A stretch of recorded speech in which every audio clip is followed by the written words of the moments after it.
welcome everyone.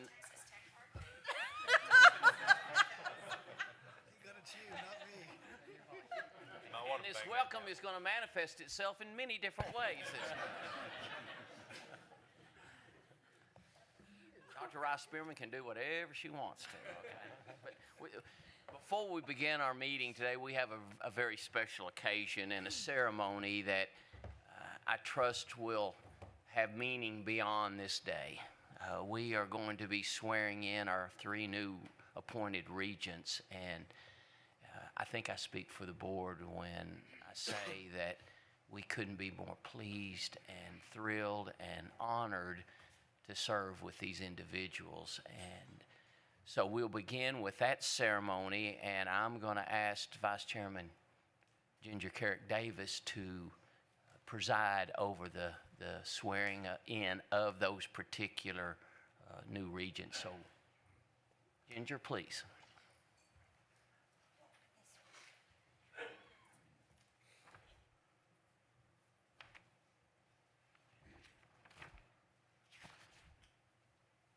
You know what? I jumped ahead. Let's do this. Do y'all mind just standing at attention for just a second while I formally introduce you? Okay.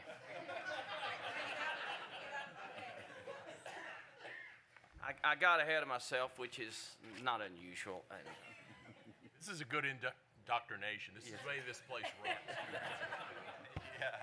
Is everybody feeling more comfortable now? Okay. Let me introduce, before the swearing in, let me introduce each of the regents to you and say just a few words about them, and I'll start with Mr. Clay Cash.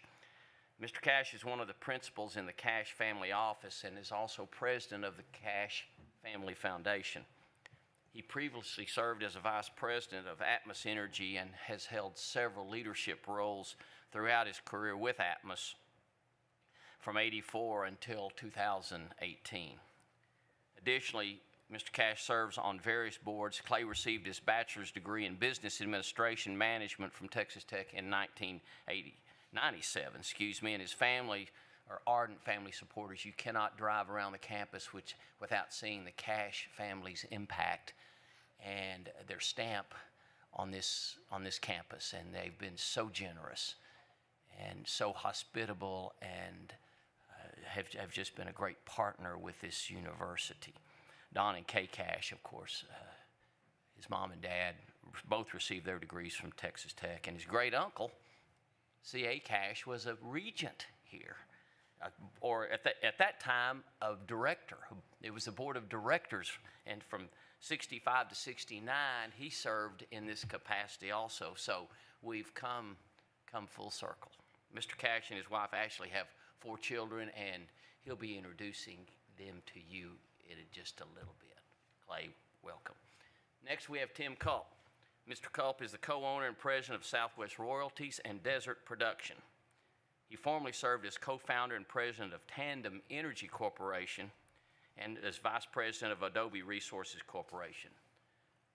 Mr. Culp has served and continues to serve on various boards, including the Tech Foundation, along with Clay and others. He earned his bachelor's degree in accounting from Texas Tech in 1981, and both Tim and his wife Annette are both Texas Tech graduates, along with 3 of their 4 children. Tim, thank you. And last but certainly not least, Dr. Shelley Sweat. Dr. Sweat is the president and CEO of the Pretty Foundation and president of the Pretty Foundation Board of Trustees. She serves on numerous boards and also previously served as a board member of Midwestern State. She was on the board when we transitioned Midwestern State into our system. She stepped down from that position and was immediately or shortly thereafter appointed by the governor to Texas Women's University Board of Regents. And now she's come full circle back to Texas Tech. She has a long and impressive background in education, having served in many capacities in the Burke-Burnett Independent School District, from teaching high school chemistry to being a secondary campus administrator and ultimately being the executive director of curriculum, instruction, and assessment for the district. She earned her bachelor's degree in education from Texas Tech, her master's degree in educational supervision from Texas Women's University, and her superintendent certification and doctorate in educational administration from the University of North Texas. So Dr. Sweat will be the principal in the executive sessions. And if you see a couple of us standing outside, you'll know that she's had a profound impact. Dr. Sweat's husband, Greg, is also a Tech graduate, as well as their daughter, Meryl, who are both here joining us, and you'll be introduced to them shortly. So you can see the qualified, distinguished qualities and qualifications that these three bring to this board, and we are thrilled and proud and pleased to have them join the university system, and so we look forward to working with each of you. Now, we will conduct the swearing-in ceremony, and Vice Chairman Carrick Davis will take care of that for us in due time. Ginger. Right.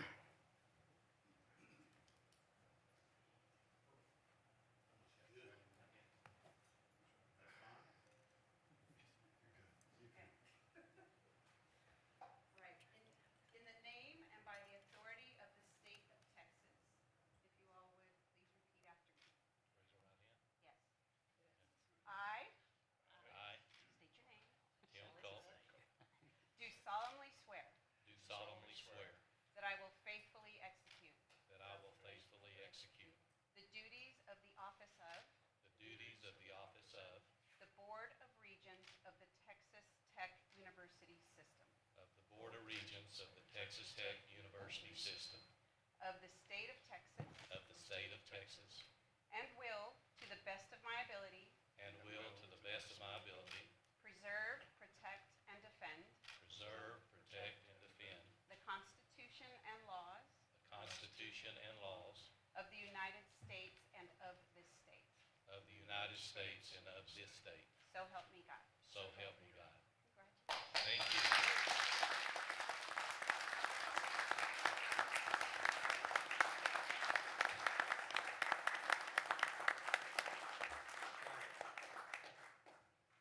Again, congratulations to our new appointed regents, and in opposite order, we would be pleased to hear from you. So let's go Dr. Sweat, and then Tim, and then Clay. Any words that you would like to share, but before, please introduce your family that has joined you here for this occasion, and then whatever remarks you choose to make. Dr. Sweat. Great. Well, what an exciting moment in time. I do want to recognize my husband, Greg, who's a Texas Tech graduate, my daughter, Meryl, who's a third-generation Texas Tech graduate, and my MSU family. I mean, they had to be here anyway, but it's just so nice to be able to look up and see so many familiar faces, so I appreciate that. My heart is just racing. I guess I just want to start by saying that, once a Red Raider, always a Red Raider. And I am so humbled and honored to be appointed as a regent. I've always been proud of Texas Tech, and this opportunity is truly a dream come true for me. As a graduate of Tech and a native of the Texas Panhandle, I feel like I'm coming home. The campus has changed significantly since I was here as a student, and I won't tell you how many years ago that was. But it's just so exciting because Tech has grown so much, just literally and figuratively. And yesterday, we took a tour of the campus, and seeing all of the familiar surroundings and then all of the new facilities, and the campus is just so vibrant and so amazing, and the transformation that has resulted from all of this growth is just so impressive. As a regent, I look forward to supporting the leadership and the students of the university while also representing the MSU community in North Central Texas. Since Midwestern joined the Tech system, it's important to our community to have a strong connection between our institutions, and I'm simply delighted to be that connection. And again, thank you so much for this opportunity.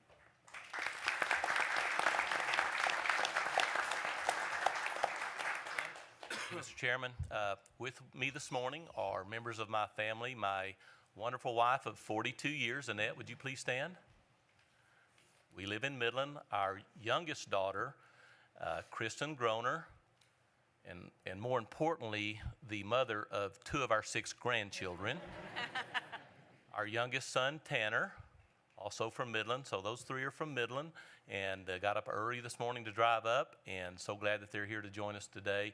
All 3 are Texas Tech graduates, and I have another son from North Carolina. He said it's a little long to come to Midland from North Carolina today, so he didn't make it in. I have an aunt and uncle joining me this morning from Lubbock. Jimmy Ketcher said, Jimmy, if you'll stand. And Debbie, my Aunt Debbie, and I know they look about 10 years younger than I do, but they're just slightly older than me, but they're really more like a brother and a sister for me. We've been so close for so many years, and so glad that they're here to share this time with us this morning. Thank you all for being here.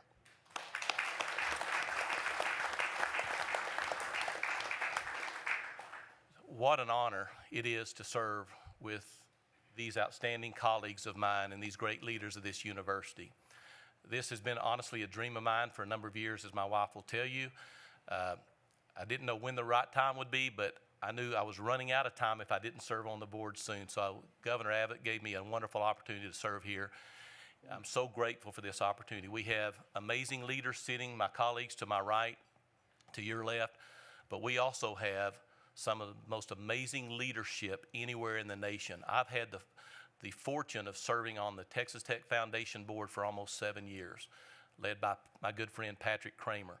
So I've had an opportunity to meet all of the board members, all of the leaders of our component institutions, and starting with Chancellor Mitchell as our chancellor, and down to our presidents of each of our component institutions, as well as our COOs, CFOs, CIOs we have amazing leadership. That's not to say this is going to be an easy job, but it's going to be so much easier with this leadership. I'm so proud of this university and what this university has accomplished, certainly in the last 100 years, but even more so in the last 40 years since I graduated, starting with the growth and success of our Health Sciences Center, Texas Tech University. We've added a dental school, a vet school. We've expanded our nursing schools. We've added Angelo State, Midwestern State as regional institutions. The growth has been phenomenal, and I couldn't be, like Dr. Sweat said, I couldn't be more proud of this university than I am today. My wife and I were here, Annette and I were here Saturday night for the Centennial Gala, and I know a lot of you were there as well. That was one of the most proudest moments I've ever served as a Red Raider. Just the entire ceremony, the event led by Blaine Bill with a lot of help. That was a very proud moment. So as we're driving home back to Midland on Sunday, we reflected on our time here and what this institution has meant to our family and the opportunities it's given both Annette and I and our children. It was an investment 40 years ago, and that investment's paying huge dividends to us. And I'm so thankful for the opportunity to be here. Thank you all for being here, and thank you, Mr. Chairman, for letting me be a part of this outstanding group. Thank you, Tim.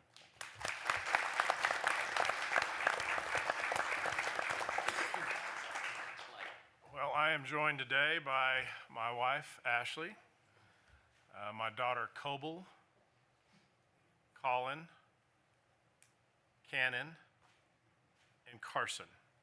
Yes, I know we got away with the C names. And this is my wife's birthday week. So she, like Regent Womble, are celebrating their 29th birthday. So thank you guys so much for being here. I'll start with a story. True story? Is it a true story? Is it a true story? In typical Chancellor Mitchell fashion. The day that I got the call that I was being appointed, I didn't necessarily know kind of how to feel. I was excited, but it was a kind of a wave of emotions, and I just really didn't know really kind of how to feel. Now, at the same time, we were packing, we were taking the kids to go skiing, and so I ended up on the ski slope the moment the announcement came out a couple of days later. The kids wanted to go down blacks and bumps. My self-preservation kicked in about 10 years ago. I said, I'll see you back up here in about 45 minutes. I get to the bottom of the hill, my watch goes off.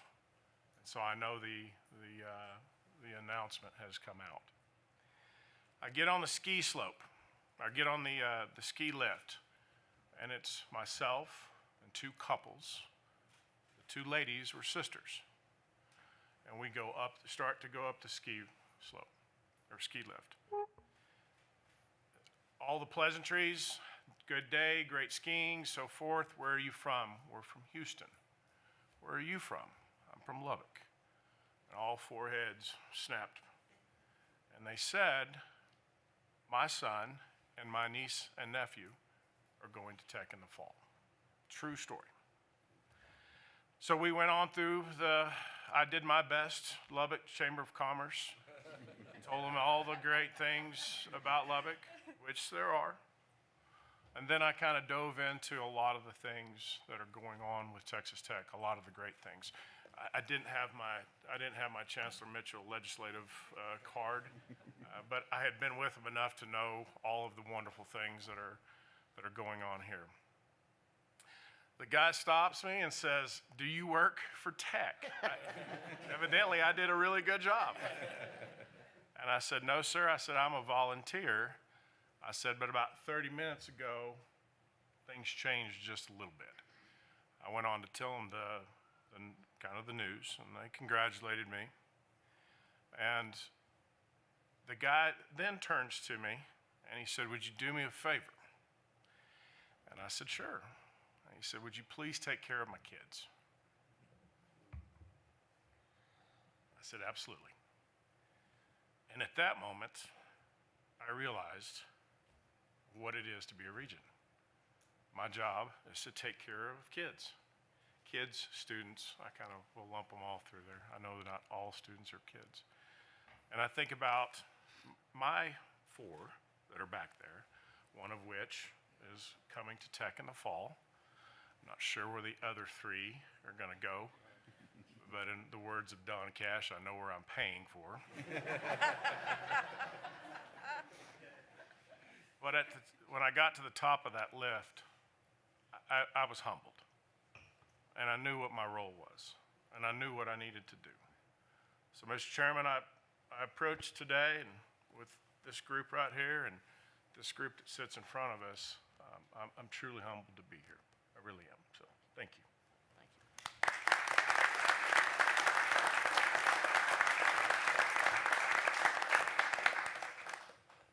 To the 3 new regents, you'll carry this memory with you forever, for a lifetime. And you raised your hand and you made a promise. The promise was not only to the group, but the promise was to this board and to yourself, that you will do what's in the best interest of Texas Tech. And I can tell you, you are surrounded by colleagues on this dais that care deeply for this institution and will do whatever they can to make sure that this journey that we are about to embark on finds some joy and some satisfaction and some fulfillment, but most important, finds the opportunity to change lives in a better way. You couldn't be with a better group, and you're going to make us better than we think we can be. So welcome and thank you. Thank you. With that, we'll call the meeting of the Board of Regents of the Texas Tech University System to order, and the board will continue in open session and meet as a committee of the whole and a meeting of the board. One minor housekeeping point of business before we get into the committee reports. The committee of the whole has one item to act on at this time, and this item is a determination of the existence of conflicts of interest for newly appointed regents and ratification or existing contracts. Dr. Sweat, will you please present any conflicts of interest regarding existing contracts or relationships with component institutions of Texas Tech University System, and declare your intention to abstain from acting on transactions related to these conflicts?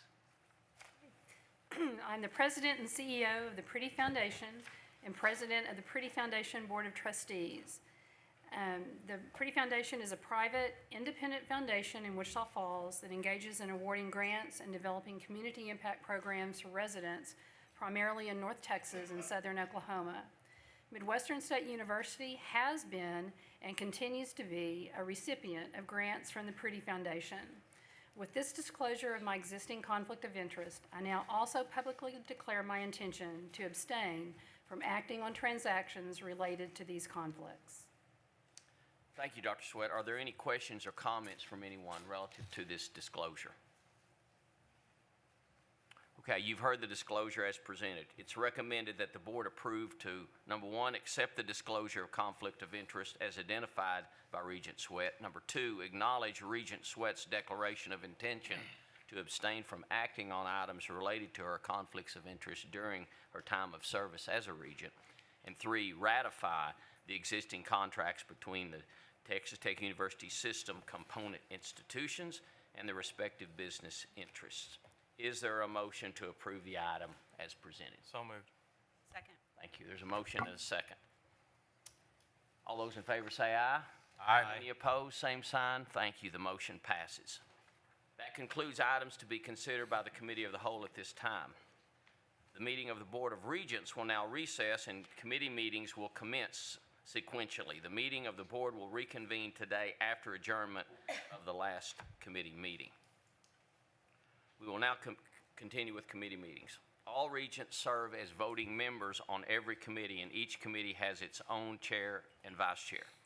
The student regent serves as a member of the ACS committee and is, as mandated by state law, as a non-voting member of the board. Actions resulting on the items from each committee are final and do not require additional approval by the full board. With that said, we will begin with the Academic, Clinical, and Student Services Affairs Committee.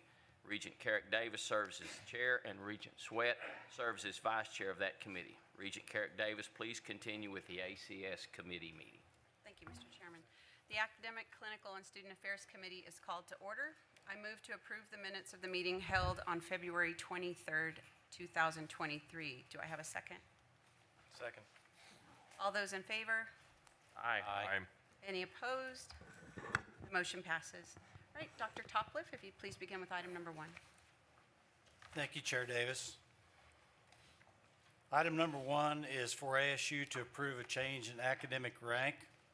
The President recommends and the Chancellor concurs that the Board of Regents approve change in academic rank for Dr. Nicholas J. Negovetich, an Associate Professor in the Department of Biology in the College of Science and Engineering. Dr. Negovetich, whose name appears above, has been judged by the appropriate department and college committees and administrative personnel as worthy of the promotion for which he has been recommended. The procedure used in recommending members of the faculty for promotion have been carefully followed. Thank you, Dr. Topliff. I move to approve the item as presented. Is there a second? Second. All those in favor? Aye. Any opposed?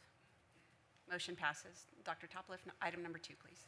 Thank you. Item number 2 is seeking approval for a Master of Science degree in Hospital and Healthcare Facilities Administration. The President recommends and the Chancellor concurs that the Board of Regents approve the new degree program request for the Master of Science degree in Hospital and Healthcare Facilities Administration within the Norris Vincent College of Business, and authorize submission to the Texas Higher Education Coordinating Board seeking its approval for such a program, and also to the Southern Association of Colleges and Schools for its review. We propose that the implementation of this new program begin in the fall of 2023. Like many communities across the nation, significant changes have occurred in those healthcare facilities. As a result, it's become increasingly important to develop the next and future generations of healthcare administration professionals for the community of San Angelo and beyond.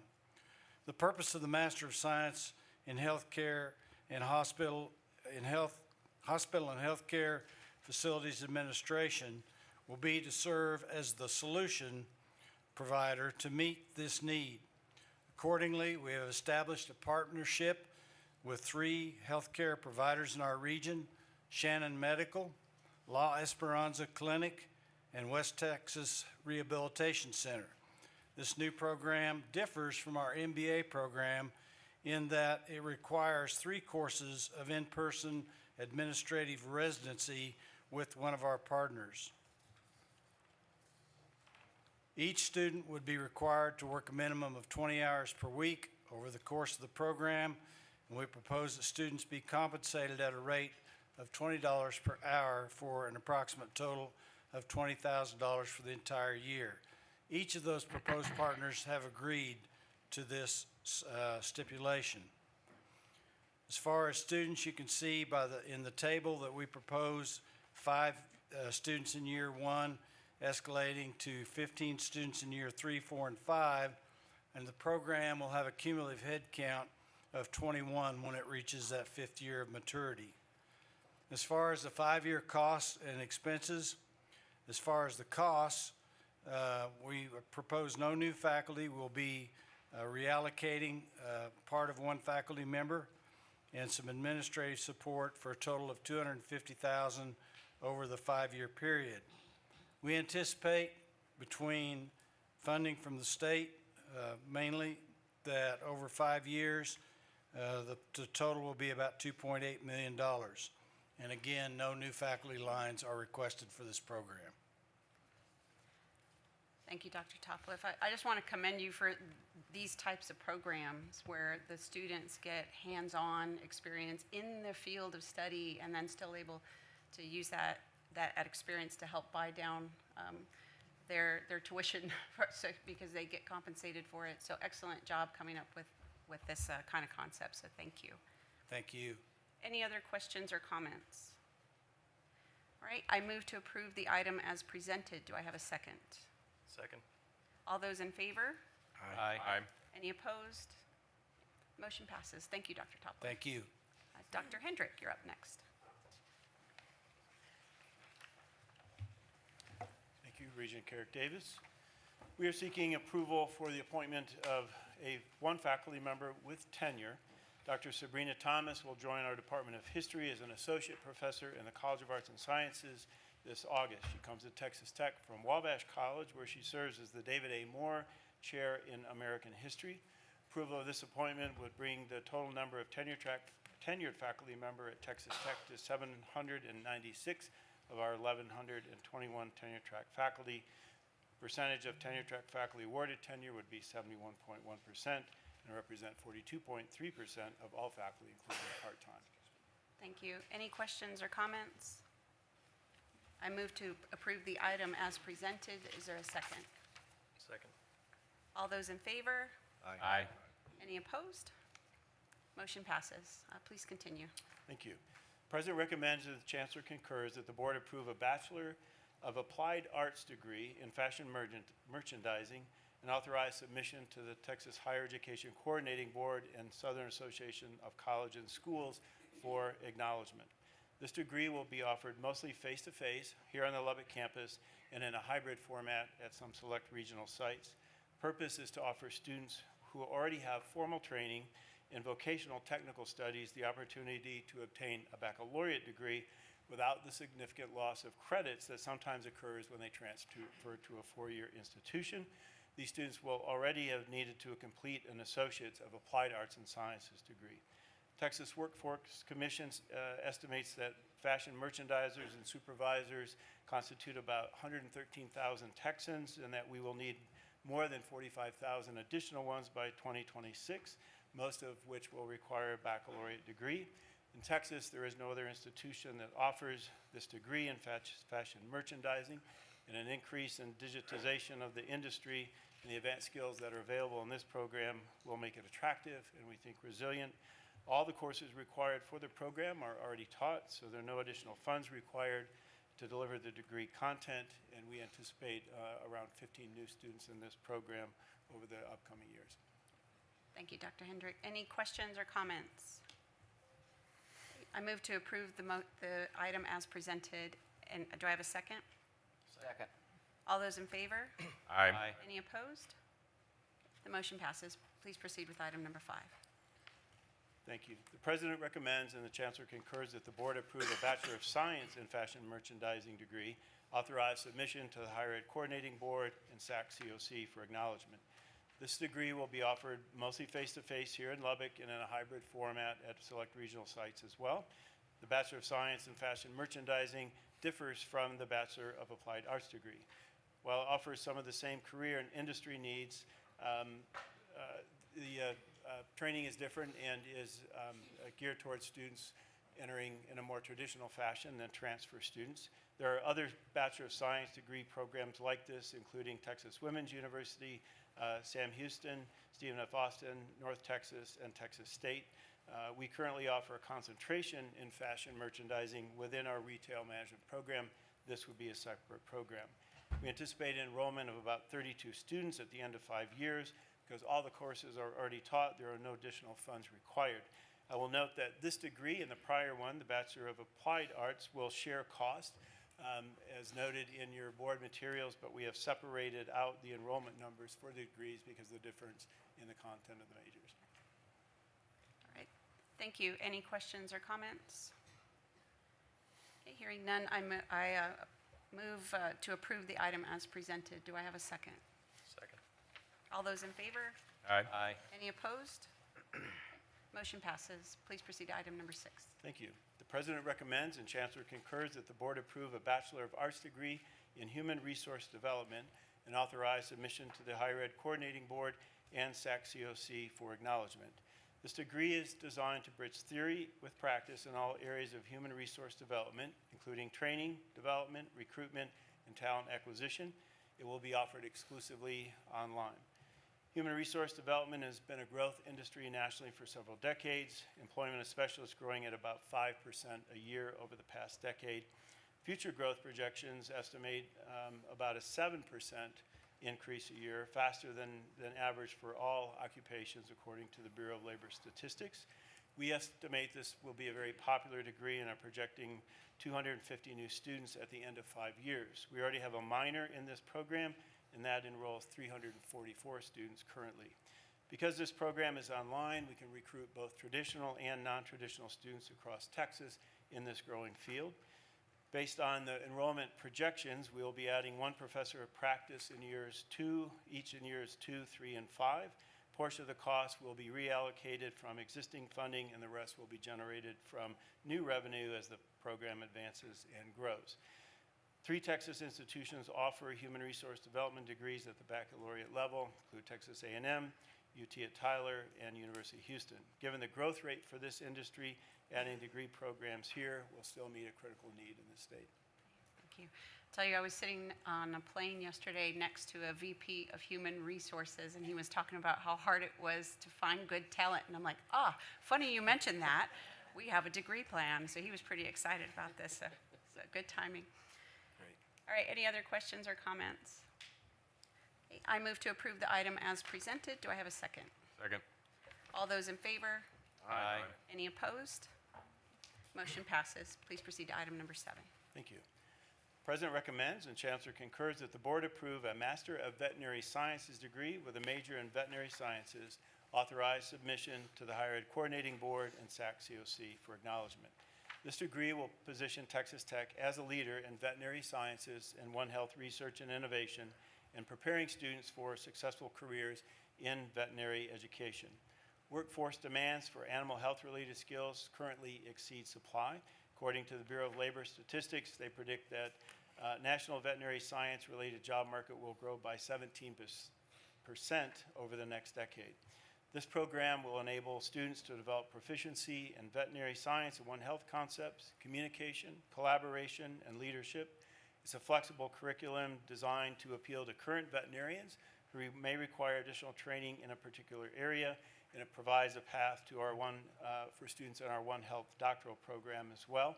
It's also a pathway for veterinary students currently enrolled who might choose this path for their residency.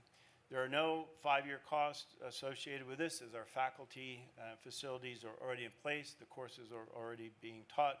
We anticipate a total of about 15 new students within this program. All right. Thank you, Dr. Hendrick. Any comments or questions? I move to approve the item as presented. Do I have a second? Second. All those in favor? Aye. Any opposed? Motion passes. Thank you so much. Thank you. Dr. D'Agostino, please present item number 8. Thank you and good morning. The President recommends and the Chancellor concurs that the Board of Regents approve the granting of tenure to the following two faculty members at Texas Tech University Health Sciences Center as listed below, concurrently with their respective appointments. Michael C. Weiner, Ph.D., joined the Texas Tech University Health Sciences Center Department of Cell Physiology and Molecular Biophysics as a professor and chair on January 1st, 2023.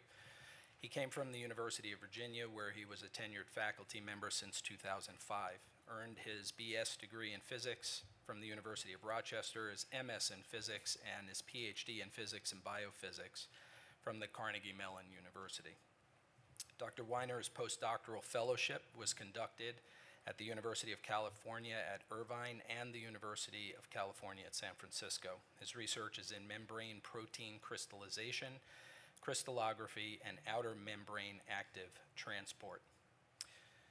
Dr. Jerry Carino, Jerry Carino, joined TTU HSC on February 1st, 2023 as a professor and TTU HSC's inaugural dean of the Julia Jones Matthews School of Population and Public Health. He has a consistent record of success and significant relevant accomplishments from multiple organizations during his career. He brings tremendous experience in program development, leadership, teaching, clinically relevant service, and research, meriting tenure in accordance with school tenure and promotion policies. Dr. Carino joined TTU HSC from Texas A&M University, where he served as department head of the largest department at TAMU. Prior to his time, he spent the first 25 years as a true public health official. In 2016, Dr. Carino entered academe, joining the faculty of TAMU's School of Public Health as a full professor. Within a short period of time, he was appointed the interim department head and ultimately selected as the department head of health policy and management. He remained in this position until he joined TTU HSC. All right, thank you, Dr. D'Agostino. Are there any questions or comments? I move to approve the item as presented. Do I have a second? Second. All those in favor? Aye. Any opposed? Motion passes. Thank you. Thank you. This brings the number of tenured faculty in academic schools at the Health Sciences Center to 157, for a total of 208 in either tenure track or fully tenured. And after this appointment, that will bring the percentage of faculty who move from tenure track to tenure to 75.48%. Thank you. Mr. Chairman, this concludes the meeting of the Academic, Clinical, and Student Affairs Committee. Thank you, Regent Carrick Davis. Our next committee meeting is the Audit Committee. Regent Acosta serves as the chair, and Regent Gordon serves as the vice chair of that committee. Regent Acosta, please continue with the Audit Committee meeting. Thank you, Mr. Chairman. The Audit Committee is now called to order, and I would entertain a motion to approve the minutes of the meeting held on February the 23rd, 2023. So moved. Is there a second? Second. All those in favor? Aye. Motion carries. Mrs. Turner, please present item number 1. Thank you, Regent Acosta. This morning I'm going to comment on an audit that we completed that's in your board materials on social media processes at the Texas Tech Health Sciences Center. This is our team's first time to tackle this subject matter. Social media is a really valuable medium for organizations to use to communicate directly with the general public and or with specific groups of stakeholders. However, there's a high risk for reputational damage if social media accounts or other accounts that use institutional names are not properly managed and monitored. Managing social media can be a challenge because not all accounts related to the institution are necessarily under institutional control, and that group includes student groups who have social media accounts. Those aren't technically under institutional control. TTU-HSC and affiliate entities like the student organizations use Instagram, Facebook, and Twitter. We also looked at in this audit the use of TikTok, which Governor Abbott issued a directive to discontinue using earlier this year to all state institutions. HSC has stopped using TikTok. However, they're going to maintain ownership of those accounts. I believe our other universities are doing the same thing to prevent them from being misused by others. Our audit included a couple of recommendations around managing administrative access to accounts and having the Communications and Marketing Office work with departments and schools across the Health Sciences Center to help enforce institutional policy and clean up some old or inactive accounts that our team saw.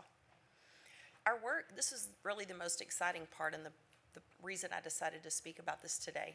Our work included benchmarking against other health-related institutions, including Duke University Health, MD Anderson, Texas A&M University, University of Washington, and Michigan Medicine at the University of Michigan. Some notable results from those comparisons.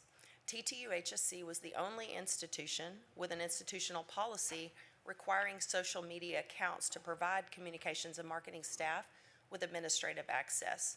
Two of the other peer institutions indicated this was expected, but not in policy at their institution.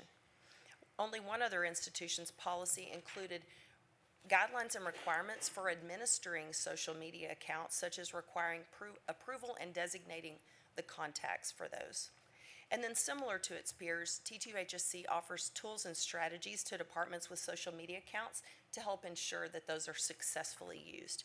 So overall, we were very pleased with the results of this work. And just for a few numbers, HSC related accounts, Instagram, there are about 70, Facebook about 60, and Twitter about 35. And about half of each of those categories are under official institutional or departmental control.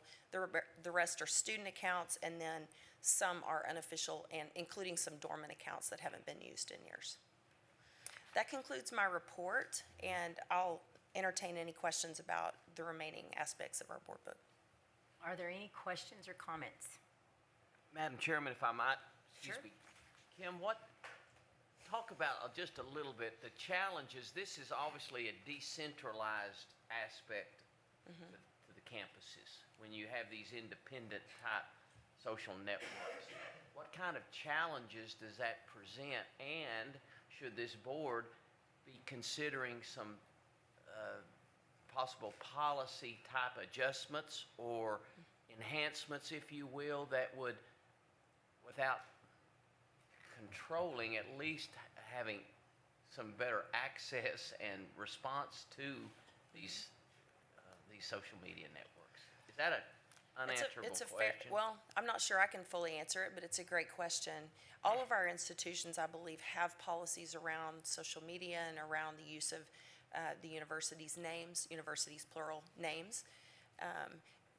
Some of these practices really are leading practices where the institutional policy does require the communications and marketing staff to have access. So if someone went rogue and an employee started posting things that they had access to on social media, comms and marketing could step in and cut that access. That is a leading practice and something that we definitely want in place.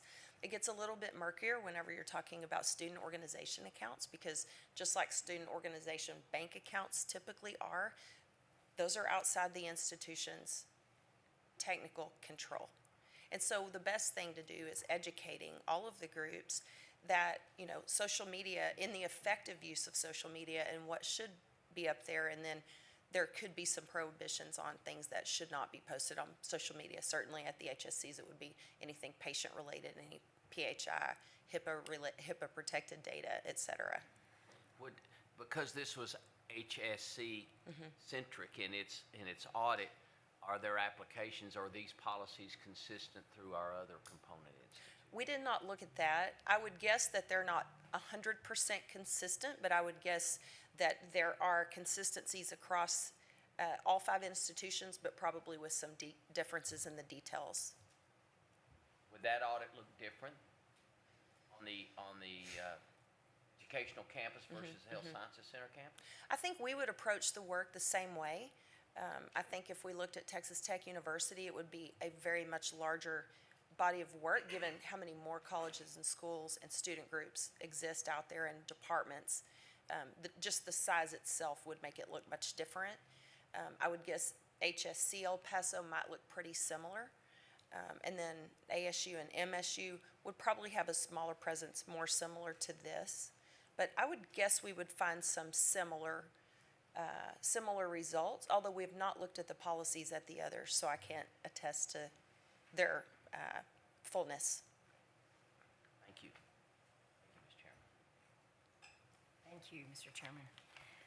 Ms. Turner, I really want to commend you and your team for just always being forward-thinking and thinking about something that we all get to hear about in the media and the seriousness of it around social governance, and that continues, we believe, is going to continue to be something that we will spread deeper into the organization in my conversations with you about your team. So I really want to commend you for that, and HSC for the wonderful results out of this, in my view. So if there are no other questions, Mr. Chairman, this concludes our report of the Audit Committee. Thank you. Thank you. Thank you, Regent Acosta. Next, the Facilities Committee will meet. Regent Womble serves as the chair, and Regent Acosta serves as the vice chair of that committee. Regent Womble, please continue with the Facilities Committee meeting. Thank you, Mr. Chairman. Facilities Committee is called to order. I would entertain a motion to approve the minutes of the meeting held on February 23rd, 2023. So moved. Second. All those in favor? Aye. Any opposition? And the motion passes. Mr. Breedlove, please begin with item number 1. Happy birthday, Mr. Chairman. This is not That a was item month-long one. celebration. That was item number 1. So thank you very much. So the first item of today is to approve the total project budget for Carr Hall renovation. This is at Angelo State University, accept the design build GNP. So we're ready to start construction. As a reminder, this is Carr Hall, built in 1959.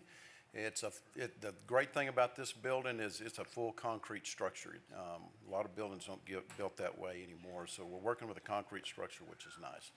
This is an isometric of the 2 floors, and so we've got 2 different styles of rooms, 64 total beds, as you can see stacked there. This is a little bit better detail. The Unit E's are multi-resident rooms with a living room.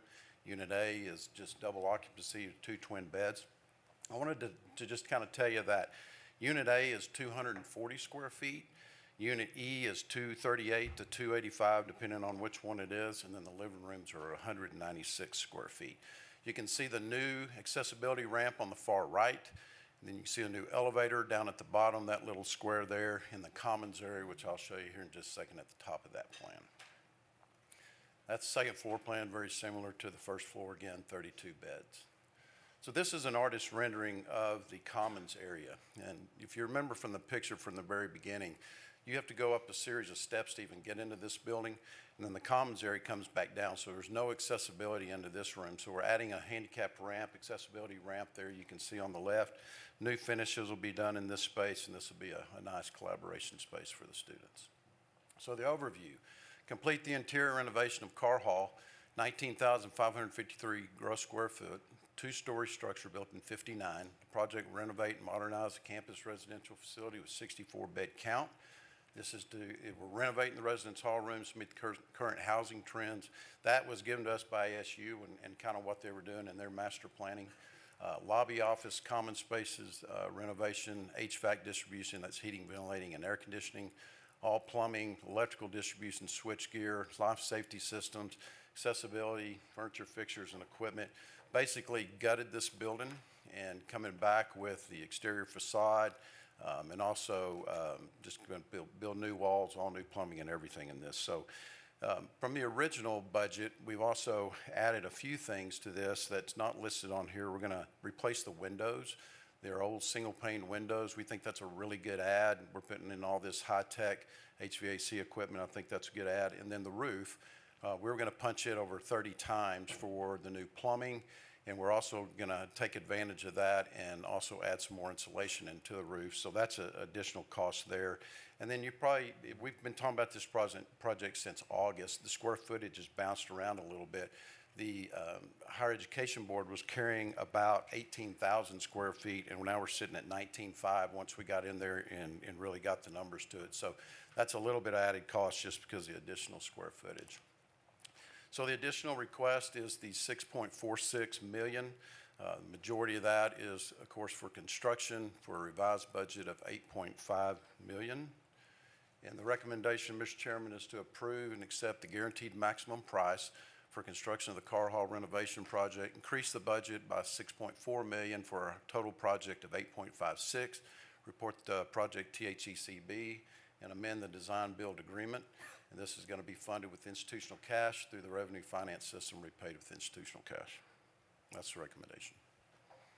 As you recall, when we originally started talking about renovating the Carr Hall, there was some question whether we could do this under $4 million and really let that all be done at the campus without really FP&C oversight.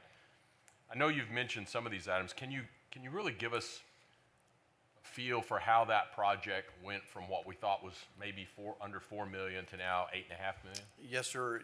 We received the planning budget from ASU, and they had made a run at the budget, and that's where it was teetering between 4, 4.5, even maybe looking at 5. And so as we dug into this project when it was assigned to FP&C, and we started looking at, basically this building needed to be gutted because if you remember early on, this building is unusable as it is right now. All of the ventilation process through that building is, if you look at all the doors, there's return air grills. So if you had a student that was sick, and especially like when we went through COVID, they couldn't use this dorm, all the return air gets drugged through the doors, down the hallway to an air handling unit, and it gets exited out of the building. So all the air is just being recirculated through that building at all times. So, and looking at that, we decided that we need to replace all of that. And again, when we started looking at a new roof and new windows and additional square footage, it just climbed to this point. I've run some numbers and looked at different sources on what residence halls are costing, and I really looked at 3 different sources. One was a major construction company that does design and build residence halls. UT has a cost break benchmark, website that looks at numbers from UT, the state of Texas, and also in the nation, and then the THECB numbers. And it's the hard part about comparing this to some is I don't really call this a renovation project. This is not painting and doing minor things. We're gutting this building and starting over. And the beauty part is we get to keep a concrete structure. So I benchmarked all those numbers. It's kind of hard to tell, but I think we're in line with those numbers. The other thing is that if we tore this building down and built a new building that wasn't a concrete structure, it was just conventional construction, it'd cost you over $11 million. So it's 8.5, but we keep a structure that's really good. It's faster, and it's just not usable right now. Is there any concern on your part that, with my experience with remodels, it starts as the scope continues to grow because every time you take something out, you realize, oh crap, we didn't think that was back there. We got to fix that. Is there any concern that this scope is going to get larger as we actually get started in the project? I don't think so because we're staying within the confines of the existing building. We are adding, some ramps and elevator, but, we still have demo to go through, which, as you know, that we could discover something. We do have some contingency in this project. And this was bid at 50% construction documents, so we still have a little bit more design to go. But I can tell you, in just working with ASU's folks, there's no fat in this one. I mean, it is, we put flexible furniture in there. I know we're sitting at 64 beds, but you have the potential to actually add and go to 73, which is a number you've seen in the past, either by doing bunk beds or even lofted beds where you put the bed up and the desk underneath. And so all that furniture is movable. The one thing about Carr Hall is it's also got kind of a different, it's not just a residence hall. It's got some hoteling features that I think the president and his staff have looked at that you can use this for when people come in to speak or you're recruiting or camps. It's got multiple uses. They're actually putting, I think, a device on the door like you see on some hotels that if you're going to check in, they just send you the code and you can get in. So it serves other purposes because I think there's going to be opportunities to use this in the summertime too. Ronnie, do you have any comments you'd like to make? Well, sir, I would add to what he just said about the hoteling. That's the one feature that we're very much interested in. That helps us during the summer camps that we have as well, and then also during the time frame that we might have a group of parents that come in, they could possibly even stay there. So we're anxious to get started with this one. So our all-in cost is around $450 a square foot. Is that, did I do my math right? This one for Carr Hall is, for construction only, is what we kind of look at, is $358 a gross square foot. And I just look at the construction dollars. And that's, this but you're right. I mean, the 850. FF&E. Yes. Okay. Yeah. Around 450. About 450 a square foot. And when you look at the bed cost, if you divide that out, it sits at about $109,000 a bed, which is very, very reasonable in today's times, because the benchmarks that I looked at, and like I said, I looked at 3 TCU residence halls, an SMU, a Baylor, and if you look at a bed count, if I throw out the high and the low, that averages about $140,000 a bed, and if I look at the median, it's $139,000 a bed. So if you're looking at a per bed cost, it's pretty good. Are you concerned about asbestos abatement with a facility this old? You know, we do have a report that was done, I think in the 90s, that actually showed it was clean. Now, since we're talking about going in and replacing, there's 50 or 60 windows in there, we had it retested again, and we think some of the caulk around the windows, there's no telling a building this old how many times it's been caulked. So they discovered some in the caulking around the windows and the doors. We brought the EH&S folks in from Tech to talk about the method, and we think that we can take that out, bag it. There's a little bit in the glazing of the windows, and we can get rid of that too. So we are retesting that though, because anything over, I think it's 1%, has to be abated. And we're also looking at maybe if you do it a different method, we might not have to go through abatement process, but that's the only thing we've seen on it. What would a calendar look like, assuming approval today and moving forward? I think we're probably talking about, you know, here's the challenge. It's probably a one-year project. And here's the challenge with that, is because if we order switchgear, electrical switchgear, we're not going to get it for a year or 8 months or 9 months. An elevator package is going to take time too. Some of our challenges, and when we have a smaller compressed schedule of 12 months to 24 months, just getting the equipment in is the challenge. So that'll be a big player in finishing the schedule. But if you approve this today, we'll probably have people in there next week doing demo. Okay. Any additional questions? I would move for approval. Thank you. Second. All in favor? Aye. Aye. Any opposition? Motion passes. Mr. Breedlove, please continue with item number 2. Staying at Angelo State University, this is authorized expenditures of the Elta Joyce Murphy Auditorium Renovation Project for construction manager at risk.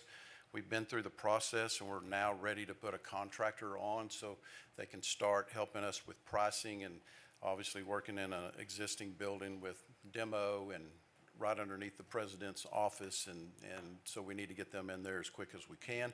I've requested your vacation schedule, President Hawkins, if you could provide that to us. But again, here's the administration building. You've seen this in the past. That's the front door of the admin building. Over on the right side is the entry into the auditorium. The auditorium has no accessibility to it. And so we'll have to add a ramp on the outside of that building, and also some accessibility things in the interior also. Again, a reminder, here's the basement. This area will be, if work's going to happen in this area, it'll be determined based on our final cost. The design will be completed for this, but this is dressing rooms, restrooms, the orchestra pit, and that's down below. So we'll go ahead and design it, and then ASU, if we don't have the money now, ASU can do that in the future, but if we can get the money, we'll keep going. Existing floor plan for the first floor, you see the auditorium and the stage, mainly a mechanical room, and then down front, we're going to redo the front steps, and that doesn't actually show the accessibility ramp, but it'll also be down there too. Second floor is mainly above the ceiling in the auditorium. That's a 2-story auditorium. It's just got some support up there, lighting and sound up in that space. There's the lobby on the left. That'll be a total refresh, and we're also going to add a ticket booth. And then you can see back in the very back is where the restrooms are right now, and there's not enough restrooms per code for an auditorium of this size, so we're going to blow that out, and add about a 600 square foot back there and add new restrooms there. And then the other two pictures are just pictures of the existing conditions in the auditorium itself.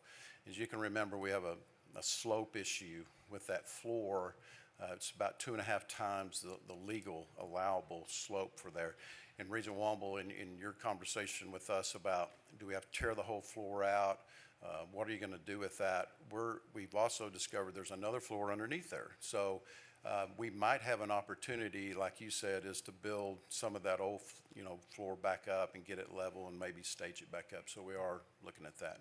That's another reason we need the contractor going.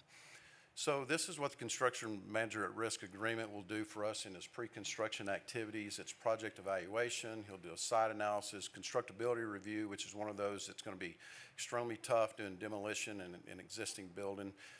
Then value engineering, we need their input, scheduling, cost control, and a development of a guaranteed maximum price. So the project overview will address life safety, accessibility issues like we talked about.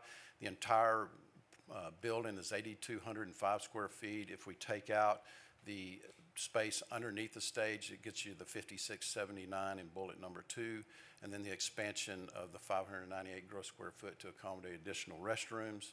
Update the lobby. We're also adding a ticket booth in that lobby. There's no place to purchase a ticket. With new finishes, lighting, the auditorium will be remodeled, of course, with accessibility compliance. Again, the ramp outside, and additional electrical, mechanical, and plumbing too. So one of the things we're going to do with this tight budget is we're going to have some ad alternates so the president and his team can choose. If we have extra money, they'll be able to choose and prioritize which one they want next, lighting, sound, things like that. So the project budget, we're adding a $237,000 to this one. A lot of that is we do have some asbestos studies probably we're going to do. There might be some tile or mastic under tile that we're going to look at. So we've got some environmental money in there, and the rest of that is pre-construction services for the contractor for a total budget right now of $946,000. So this is the recommendation, Mr. Chairman, is to approve the expenditures of $237,000 to bring us up to $946,000. To award a construction manager at risk agreement and authorize pre-construction services. So we'll be sitting at $946,000, which includes previously approved $708,000 to be funded through the revenue finance system, repaid with gifts and higher education funds. We've got a plan on how to fund this $1 million start cost. Talk to us a little bit about how we fund the project to completion. So we do have a gift, and I don't know if the president wants to talk more about the gift, but we do have a gift from a donor, and so that'll get us way past this amount. And so what we're going to do for the naming exercise is, per Regent rules, the interior of the building is we'll go twice that gift so that naming can take place.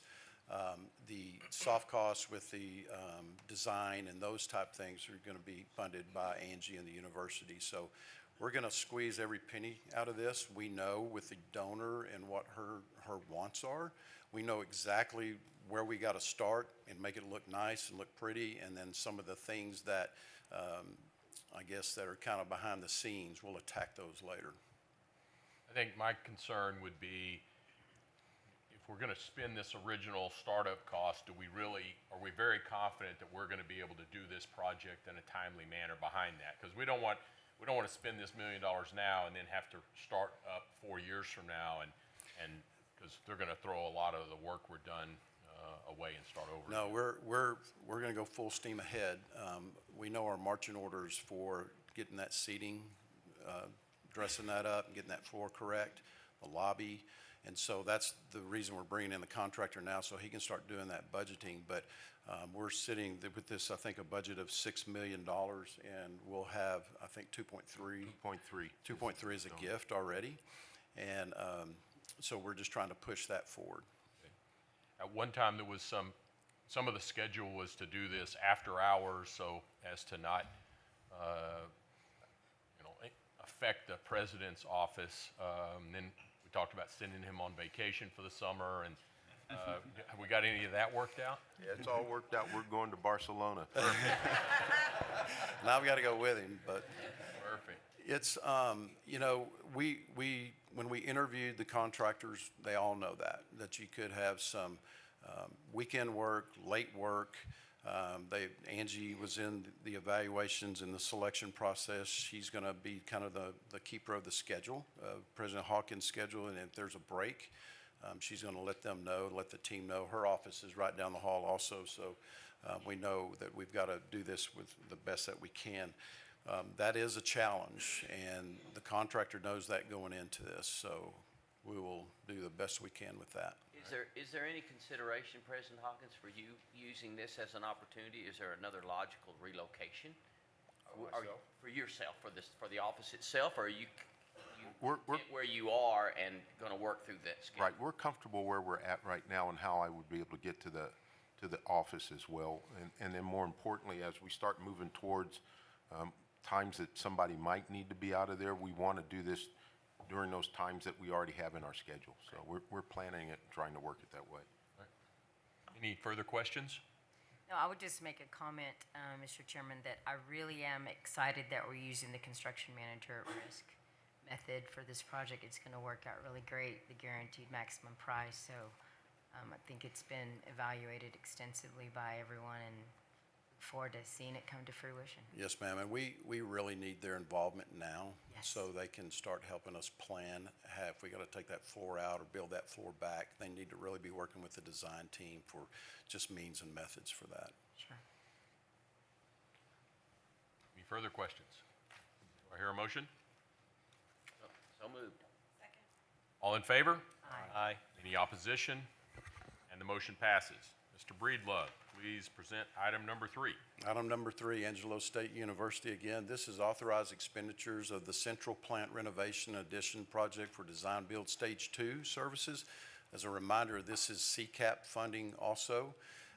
So there's the central plant there. And the central plant's where all the heating and cooling for the campus comes from. And so all the piping either runs through tunnels or it runs, it's buried, so direct buried piping. So when we heat and cool the buildings, the cooling towers are in there, so you've got boilers and chillers and all of that industrial type of equipment. So the challenge was to go back into this plant. There's a lot of inefficiencies in there, water wastage and some of the old equipment, and so this is why this was a CCAP-funded project. This is just a one-line diagram that the engineers did, and I'll kind of zero in a little bit closer where you can see that. This study includes all the heating and cooling, like I said, and the cooling towers.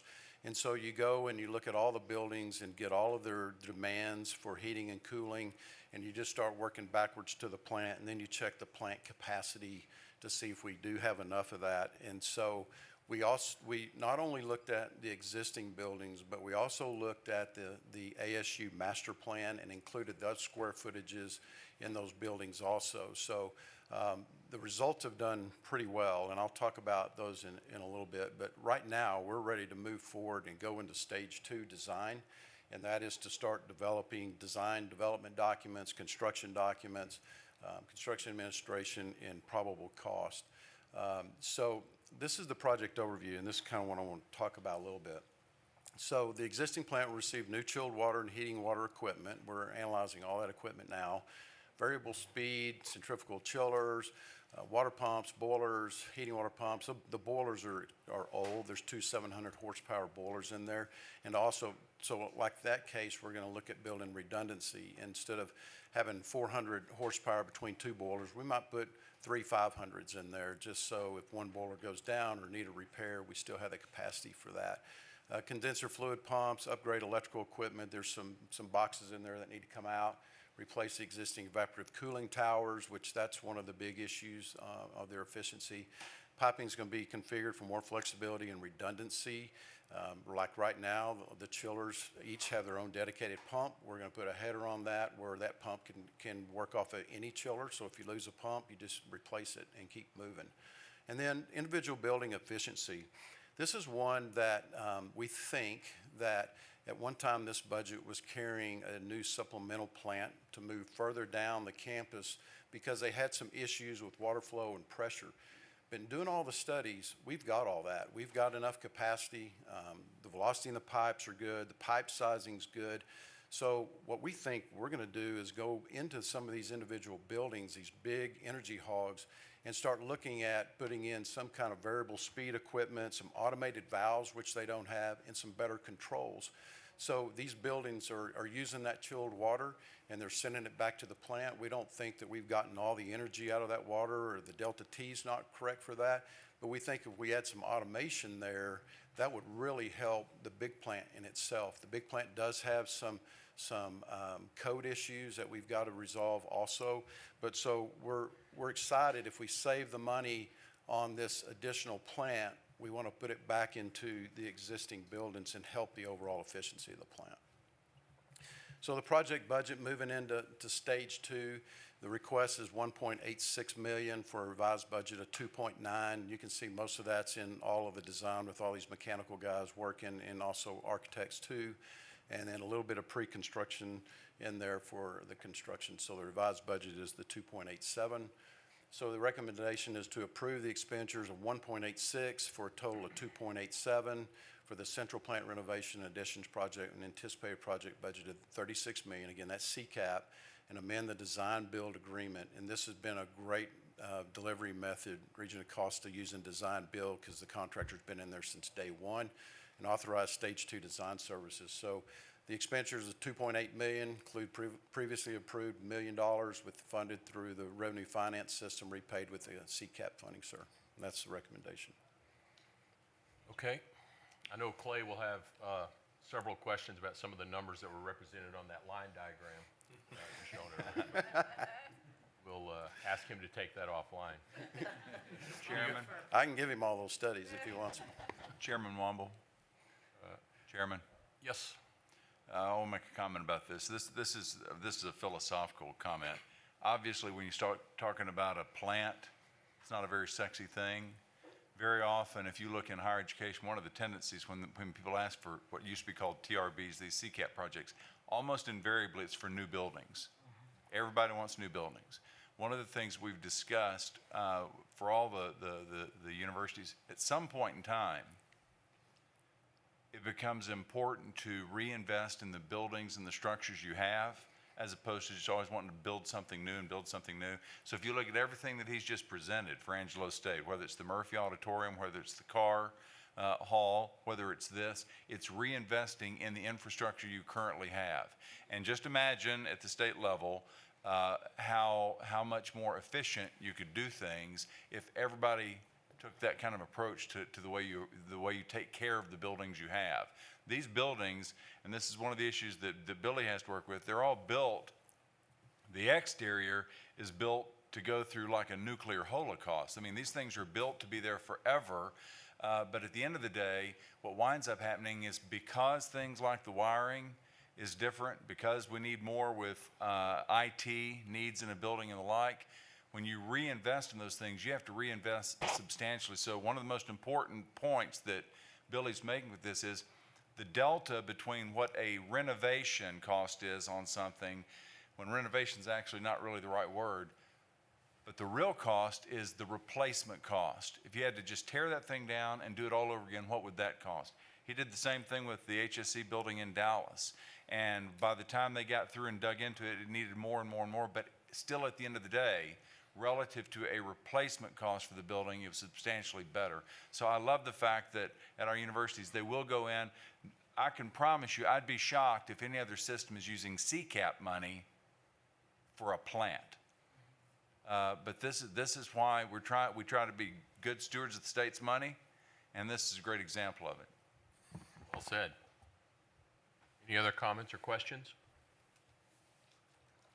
I'll move for approval. So moved. Second. All in favor? Aye. Any opposition? And the motion passes. Mr. Breedlove, please present item number 4. Item number 4, Angelo State University again. This is authorized expenditures for the aviation program training facility project for design professional stage 1 services.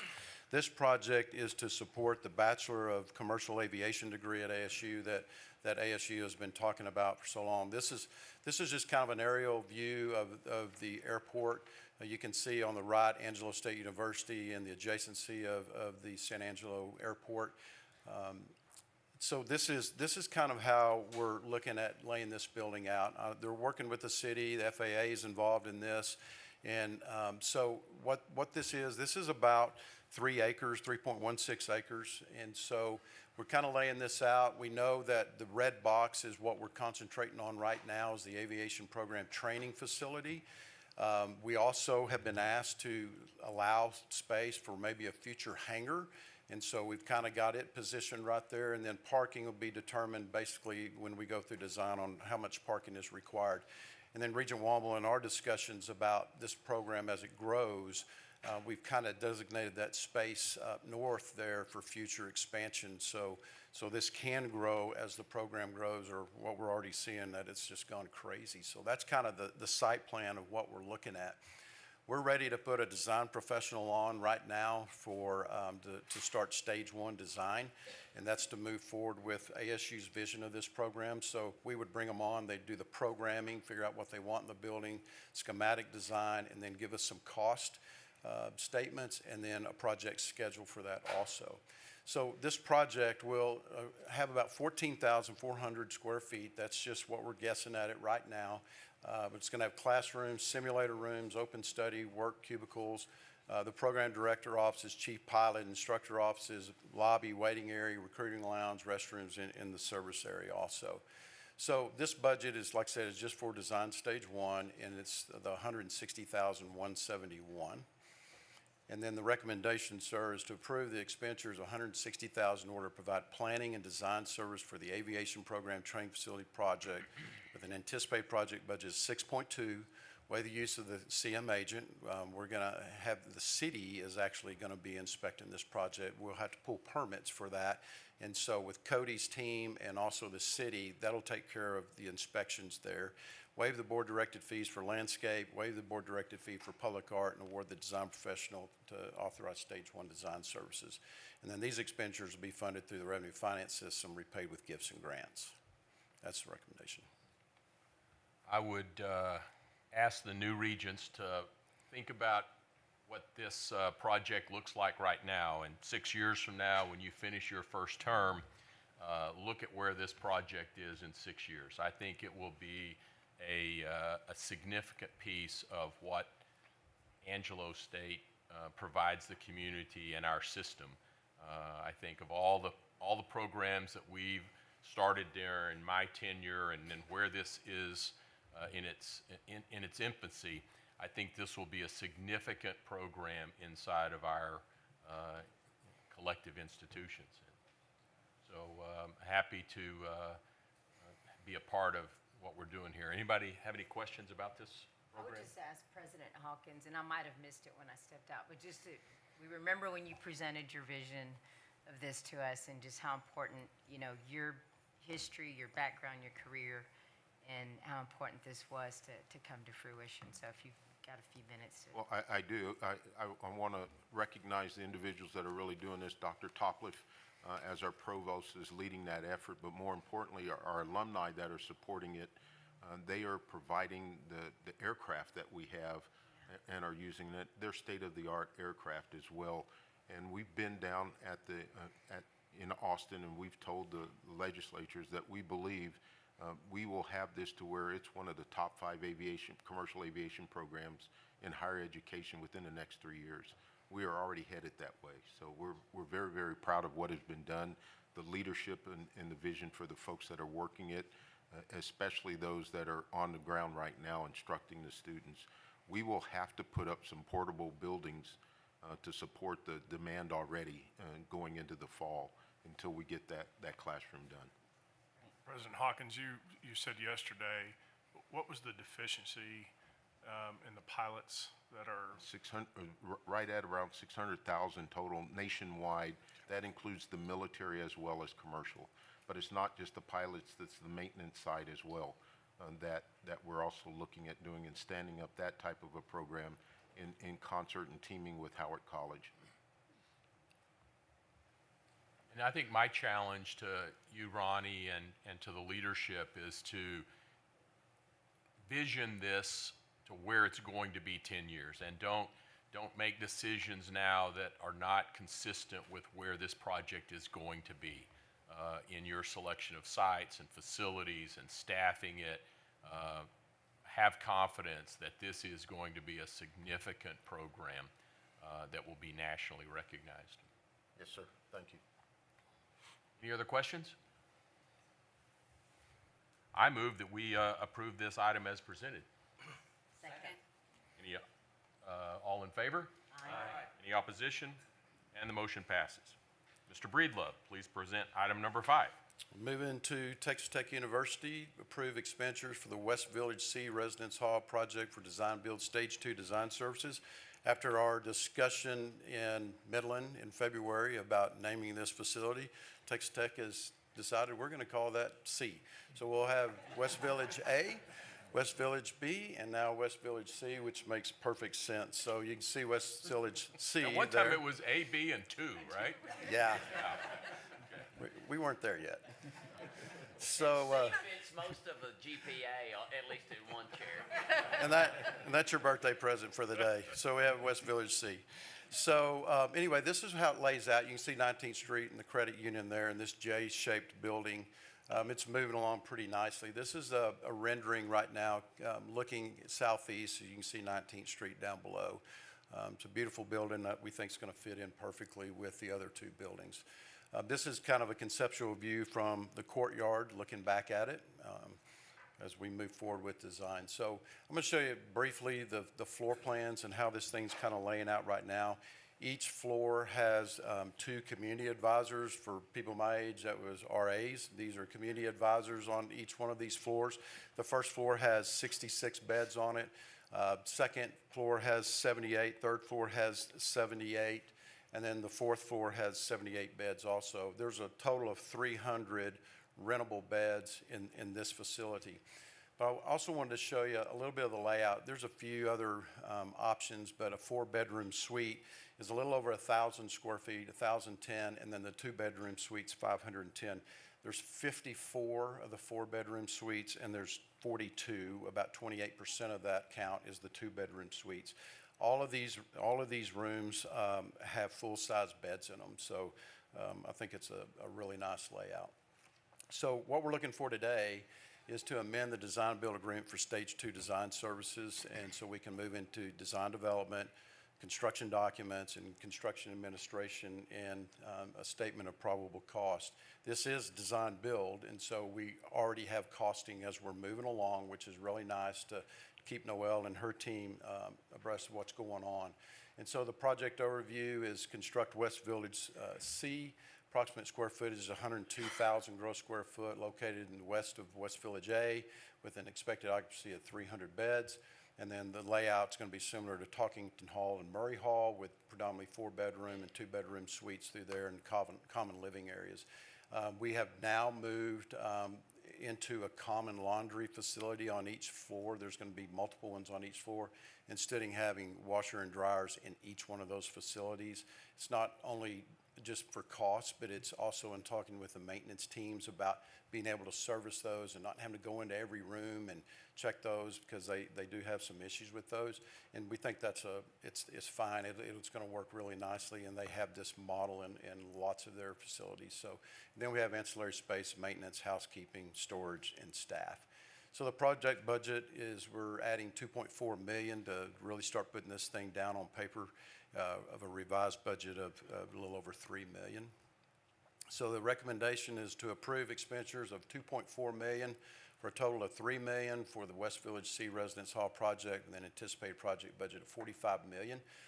That, again, the first time we brought this to you, we were working with a $38 million budget, but as we have gone through and scrubbed this out, again, checking national averages, we're sitting for construction costs about $390 a foot, which is well in range of what we're seeing through the nation and also the state of Texas.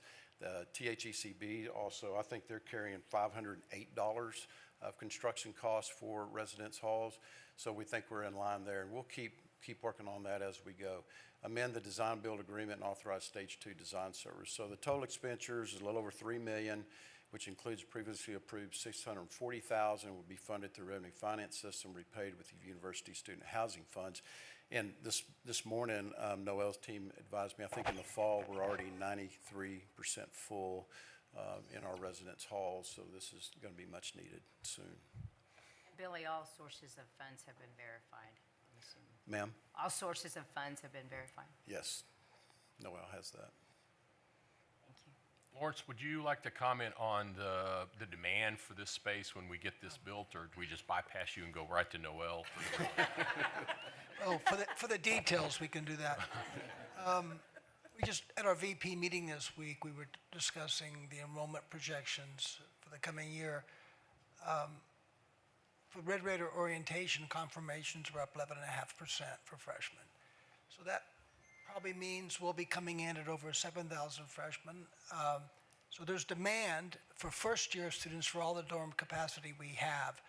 But Noel has indicated that interest in signups for second and higher class students is increasing. They want to be on campus. And so there's demand if every dorm was in optimal condition. But we have a lot of aging facilities. And as we start to renovate those facilities, we need swing space. So there's a demand is there, but the need to renovate older dorms and have space to move students around, I think assures that this will be utilized at a very high capacity. Noel, would you want to add anything to that? So you see, sometimes I do that. We got all the. Well, and I think with the project that we're looking at on the 19th Street project, that is going to make this facility very high demand, and I would be shocked if we don't have a really big demand for these spaces. One comment that I would make, now that I've got the name change from 2 to C, is one of the things that struck me at the gala event on Saturday night, which was well done, and kudos to all of the staff that was involved in that, was that there were stories about the name of the people behind Doak Hall and Horn Hall and Holden and Bledsoe. And I wonder if we're not missing an opportunity. We have 3 significant buildings here, and we have not spent a lot of time, I mean, maybe somebody spent a lot of time coming up with West Village A, B, and C, but I wonder if we might want to reconsider using those facilities and naming them not after a donation, but really after people that dedicated large portions of their life to the success of this institution. Because I think it really is significant when you go back and look at that video, and those of you that haven't seen the video, I would encourage you to take time to watch that and see the people that were instrumental in getting the institution from what it was 100 years ago to today. And I would like to see us really look at taking these 3 buildings and putting names on them that honor people that sacrifice so much to get us to this point. And Regent Womble, I think that is a fabulous idea. Those older facilities were named after people that had a significant impact on the institution, not because they gave money for those facilities. That's a wonderful idea, and we'll start to see what we'll make recommendations to this board, and we'll go from there. Good idea. Good idea. All right, do I hear any more discussion on this project? Mr. Chairman, on these newer facilities, are they reserved for upperclassmen, or Lawrence, are they reserved for upperclassmen, or is it first come, first serve, or do the freshmen get first pick? The first-year students have a priority, but one reason we are doing this is the demand for upperclassmen. Thank you. Mr. Chairman, Yes, sir. this reminds me of a story. Is it a true story? True story. Okay. There's this fellow that was visiting Israel, and he sees this absolutely gorgeous opera house that's been built, and it's named the Moskowitz Center. And he's talking to the docent that's walking around and said, this place is just gorgeous. Is this named after Abram Moskowitz, the Talmudic scholar? He goes, no, it's named after Sam Moskowitz, the writer. He goes, a writer? He goes, I don't think I know him. What did he write? He said, a check.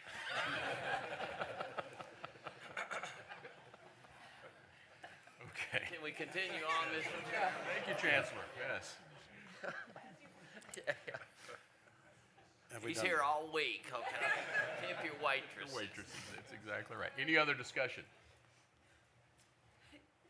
I move that the motion, I move for the motion. Do I hear a second? Second. All in favor? Aye. Any opposition? The motion passes. Mr. Breedlove, and I believe, Noel, are you contributing on this one as well? Only if you have some of those questions I can answer. The She told me script to- says Mr. Breedlove and Mrs. Sloan. I know, Please and it's present written item on number there. 6. She just said go. So this is the chemistry building, and again, this is CCAP funding. This is an older building on campus in need of much repair. And so what we're looking for today is not approval for budgets or moving forward. This is an exception, just like we did back in May of '22 for the biology building and also November of '22 for the science building. So what we're looking at, this project's about $11.2 million, again, that's CCAP money, and will involve work in an occupied building, multiple contractors. It's going to take 3 or 4 years to get it done. The majority of this work, as you can see on the list there, is all deferred maintenance. So you're going to have multiple contractors. They're going to be picked off pre-qual lists. You're going to have Noel's team using their own forces for a lot of this. On design side, she might hire some architects and also use her own forces for design too. So it really doesn't fit in our wheelhouse like that because it's going to take 3 or 4 years with multiple kinds of contracts. So we're looking at lots of renovation. The heating, ventilation, and air conditioning system needs to be looked at. There's a lot of negative air in there, which basically means it's hard to kind of open the doors. The reason is they've added so many fume hoods throughout the years for experiments and research, and so all of that has to be rebalanced too. So here's some of the interior photos. Looks like when I was at school, class labs there, a classroom, and you can see a lab on the right, and then the hallway and the restrooms there. So the recommendation is to authorize an initiation of the chemistry building renovation project through the capital construction assistance projects, approve the exception to the Regent rule in order for the project to be managed by the operations divisions in lieu of FP&C, waive the use of a construction manager agent. She'll do that with her own forces, waive the board directed fee for landscape and for public art, and report the project to the Board of Regents at regular meetings. Those will always be in the back of the book in our facilities report, and then also report it to the THECB and to authorize total project budget 11.2. So we are authorizing the budget there for the chemistry and building renovation. Project will be funded through the revenue finance system, repaid with CCAP funding from the legislature. So that's the, that's the recommendation. Billy, Yes, sir. Mr. Chairman, you're going to see a similar project come forward for the science building, which is adjacent to chemistry, and then for biology. As the academic science building comes online, that CCAP money will be used to renovate all of those older facilities to the point that the chancellor made earlier. Yes, as we backfill, we'll be renovating as we go. The ASB building doesn't have all of the chemistry and all of the physics departments in there. It's got portions of it. So it is an opportunity to go back and redo those spaces to make them really nice. And if you're not sure if you want to support a project like this, ask your spouse to take a class in one of these older buildings, and you will be encouraged to spend the money to facilitate Yes, one of sir. these. My spouse probably wouldn't, but I can tell her how bad it is. Any other discussions on this matter? I move that the motion is approved as presented. Second. All in favor? Aye. Any opposition? And the motion passes. Good morning, Mr. Kramer. Good morning. Mr. Kramer and Mr. Hokut, please present item number 7. Great. We are pursuant to Chapter 13 of the Regents Rule, we're here to approve the honorary naming of the women's basketball locker room in honor of Marcia Sharp. Here's a rendering of what it will look up with a mock-up. Those of you, and I don't think there's very many that don't know Coach Sharp, I'm going to go through just a brief history of what her accomplishments are before she got here, as well as while she was at Texas Tech before her retirement. So she grew up in Tulia, Texas, graduated with a bachelor's from Wayland Baptist University, graduated with her master's from Texas A&M University in Canyon, was a high school coach for 6 years in Lockney. She became the head coach of the Lady Raiders in 1982. She guided the Lady Raiders to an NCAA championship in 1993. At that point in time, and I was telling Kirby this earlier, Texas Magazine started quoting her and doing features on her, and she has, if you go look and Google Marcia Sharp and Texas Monthly, she's all over that publication. Some other accomplishments that we look at as being a head coach: in 21 seasons at TTU, she had a .762 winning percentage, made it to the NCAA tournament 16 times, 14 straight.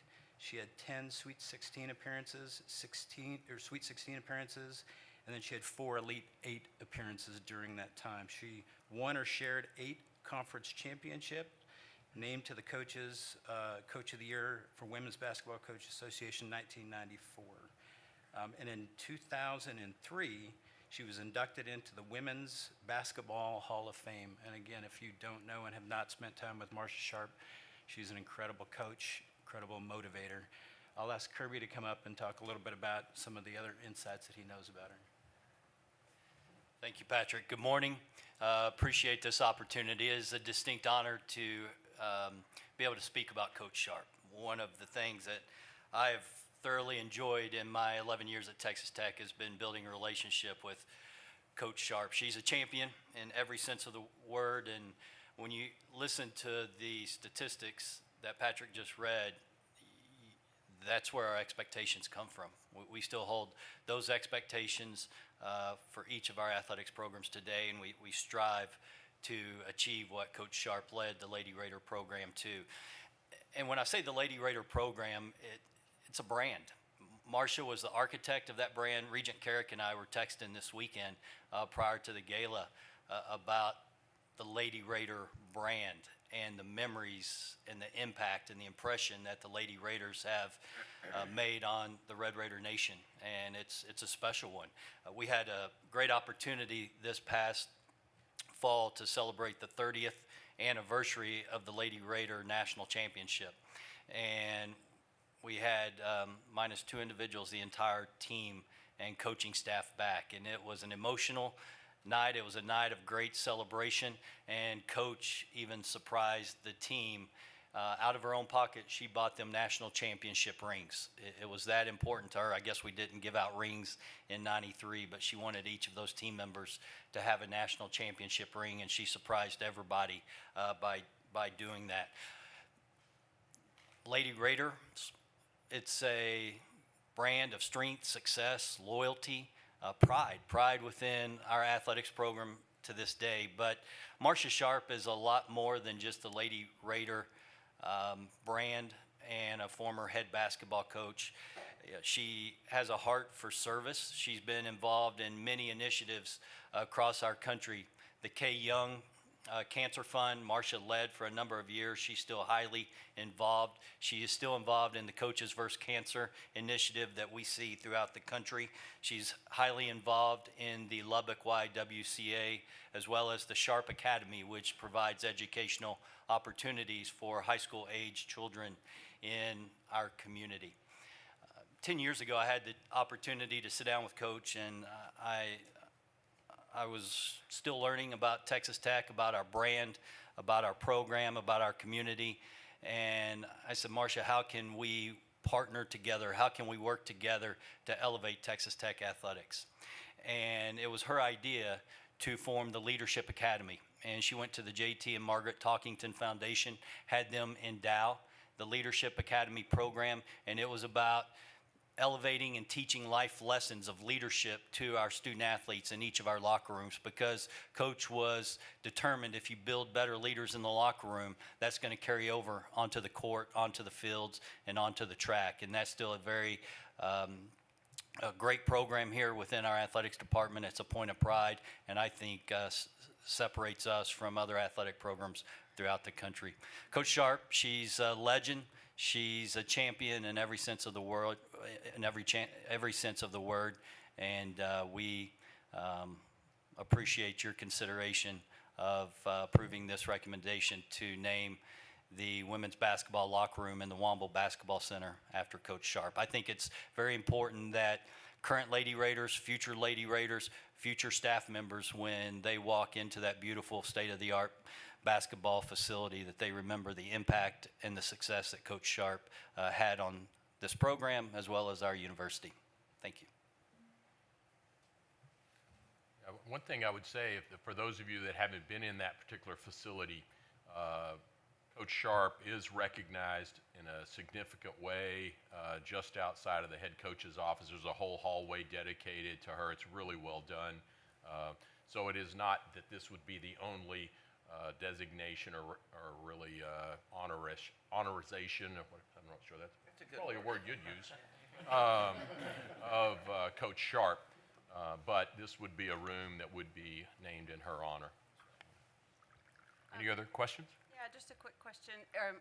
Was any consideration given to adding just like a picture, like maybe a picture of her in the locker room talking to the girls above the name, just to kind of highlight it? Absolutely. After the approval today, pending approval, we will sit down with Populous, who was able to do all of the branding within that building, and we'll come up with a very meaningful way to recognize Coach Sharp. Yes, ma'am. And thanks for introducing me the other night. I total fangirled at the gala the other day. Yeah. Regent Carrick texted me and said, "You have one duty and one duty only at the gala, and that is to make sure I meet Coach Sharp and Coach Gurley." Thank you. Regent Womble, per your comment a while ago about naming facilities and buildings after people who've had a significant impact, notice how quickly we acted on that request. Noted. Yeah, well done. Very good. Any other discussion?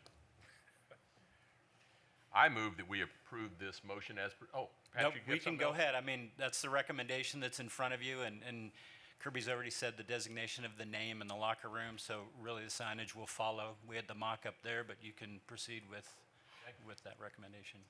And I again move that we approve the motion as presented. Second. All in favor? Aye. Not even going to ask for opposition. Motion passes. Thank you, men. Thank you. Mr. Breedlove, please present item number 8. All right, moving to HSC here in Lubbock. This is to authorize expenditures for the Laboratory Animal Resources Center, LARC, expansion project for the Design Professional Stage 2 Design Services and Construction Manager at Risk Pre-Construction Services.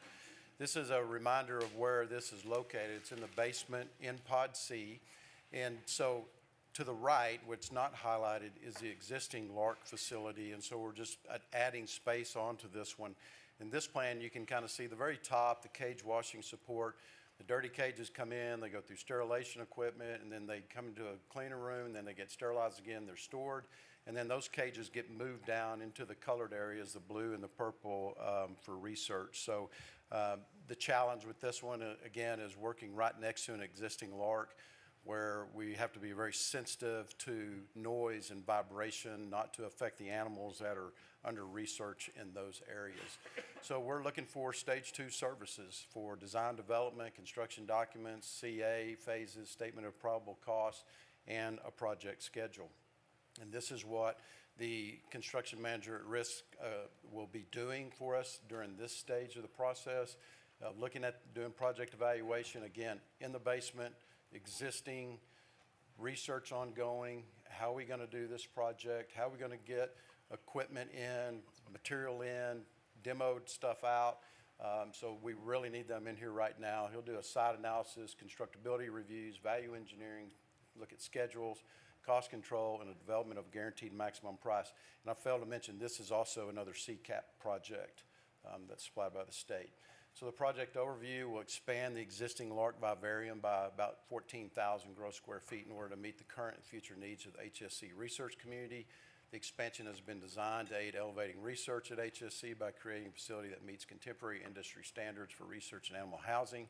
The project will incorporate innovative technologies, advanced built-in equipment necessary for the future needs of the principal investigators.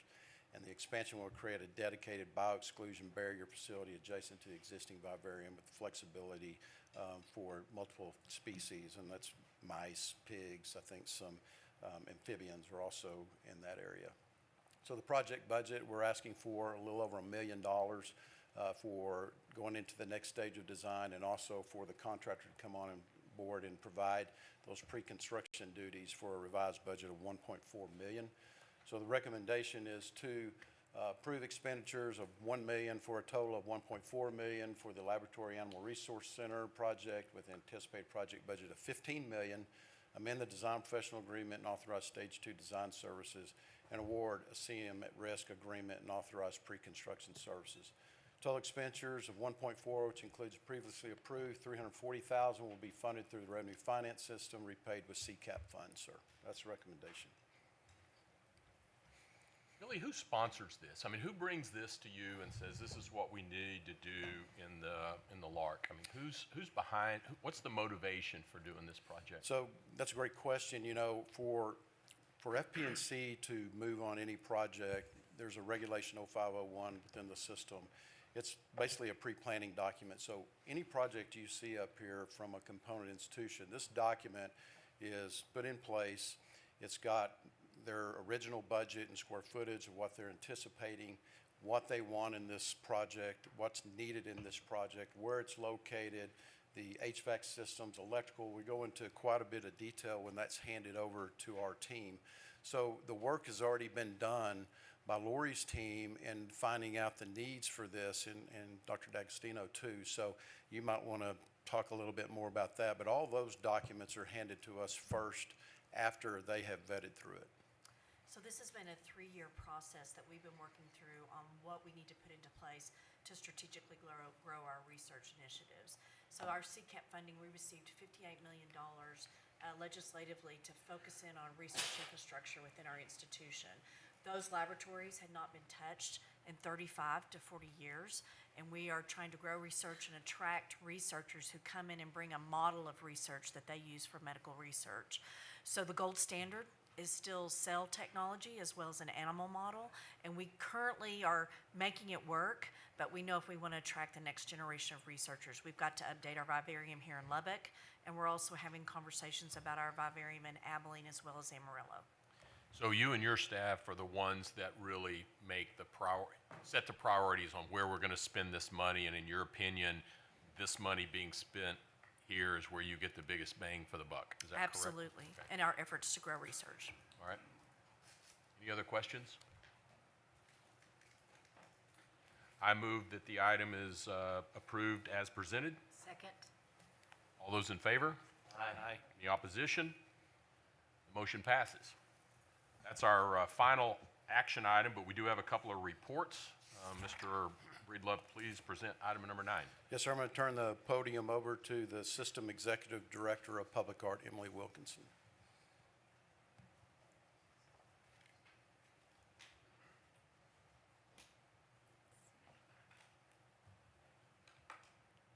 Good morning. Morning. Thank y'all. And I think that Joe is going to get our website pulled up. So I wanted to set the stage for you just a little bit. When you think back to museums that you have visited, or even walking into our beautiful system administration building, you think about this grand space that sets the tone for your visit. It really shows you kind of what type of experience you're going to have, what you're going to learn when you're in this space. And that entrance is kind of your first exposure to what's happening, to what you're visiting. So I look at the public art collection as an outdoor art museum, one that spans many cities, a large area, and is open 24 hours a day, 7 days a week. Because of this, our front door is not only the entrances to our campuses, but it's also our website. It's really the best way to kind of introduce what we do with our public art. Oh, sorry. There we go. So I want to thank you for letting me speak to you today. I know website doesn't always sound like the most exciting thing to be presenting about, but it is essentially our front door to the public art collection. And I've always felt like it's very important that our website reflect the expanse of our collection and one that showcases one that is consistently ranked as one of the best in the nation. So before we talk about, I want to kind of run y'all through our website just briefly. I wanted to just share a couple of facts about the collection. Currently, we have 268 objects throughout our system campuses with an overall value of $19.9 million. So we've a huge investment for us. We even have one project that will be installed at the National Ranching Heritage Center in September that will actually bring our total value to $20 million. The public art on all of our campuses has made such a huge impact, and I want to thank all of you for the commitment to this program, one that started with our Board of Regents in 1998. So because of the commitment that the system has made to public art, we've been twice ranked in the top 10 of public art collections. And our impressive collection is one that has another reason that Texas Tech system and our institutions are on the map. I constantly get comments from people here that I'm from Texas Tech about the art that we have and the reputation that we have among artists in different museums. So this year is actually our 25th anniversary since that Regent rule was added in 1998. And to celebrate, we were actually awarded a grant from the CH Foundation here in Lubbock to create a 25th anniversary coffee table book. So this book is one that I'm working on right now, and that we want to go back and talk about the history, how the collection started, get voices from different individuals that helped start the collection, our university presidents, and really do a great reflection at the collection and highlights of some of our pieces, how they're made. So we're really excited about that. Since launching our website in May, so it's been up for a year, we've had more than 7,400 visitors to this site, averaging to about 600 unique visitors per month. This is really the only way I can track who visits our public art because it is so accessible at all times. It's really had a huge impact on how people learn about our artwork. So I wanted to walk through the website just a little bit. If you've noticed, we do have this kind of scrolling video at the beginning. We want to show this really dynamic variety of artwork that we have on in our collection, and try to go through the different campuses. So when you visit our homepage, we try to have it randomized, so every time you visit, you get to see new artworks just by clicking on the homepage. We also, it was really important to divide up every university into their own page so that each university has actually put the link to their specific campus. So we have a Texas Tech. It's switched to branding for just Texas Tech, and we've listed all of our pieces in alphabetical order to allow people to see those. When you click on the different pieces, it actually shows images of them, where they're located, talks about the piece, and interviews the artist. I think one of the biggest things about this public art website is that it helps to educate whoever comes to visit about our collection and lets them learn more about it. So our Health Sciences Center page has all the pieces on one, but also has each campus as well, if someone wants to just visit specific pieces. Pulse actually has a moving video, so you can see our digital artwork in motion. We have a page for Angelo State University. I actually had an opportunity a couple weeks ago to go to the Meyer Museum, and they're going to start using this in their materials as well. So I love creating that partnership with all of our universities to find ways to help make sure all of our campuses are able to utilize public art. We've added a page for El Paso as well and their artworks. And we are starting to work with Midwestern State. They don't have any percent for art pieces yet, but we have highlighted Spirit of the Mustangs, and we're working with Dr. Lamb and his team to identify some of the existing works on campus to include as well, to help with that education, and to also, when we commission the new work there, to include that, of course. And then the Texas Tech University system has its own page for our piece here in the lobby. And at some point, I would love to add, if you haven't noticed, we do a changing exhibit in the lobby, pages for that as well, so we can kind of educate people about that. We have a visit page, which is something that I'm really excited about. I come from a museum education background, so I love to find ways to not just have the artwork, but to share it and use it as an educational tool. So we have our art cart, which is a 15-person, you can kind of see it on the video, cart that we use to take people on tours. That was provided to us by the CH Foundation, and that is something that anybody can sign up for in Lubbock. We also do walking tours, guided tours, and have an app to help people to guide themselves through the collection themselves. One of the biggest bonuses of our collection is they don't have to wait until we're open. We're always open, so they can always show themselves around. If your family's here on Christmas, you can come out and walk around. So it's really great to have that flexibility. We do try to share information about public art. It's a really different field, so we want to make sure people know kind of what that means and how it helps our campus. And then, of course, we have a donation section that Patrick and his team has helped us set up so that if anybody wants to donate to the collection and help us with more educational programming or maintenance, we're always working on the upkeep of the pieces. It helps with that. And then, of course, news. Anytime we have exciting things, we try to share them on our page. So one last thing we've provided with all of you and everybody in the audience is a QR code.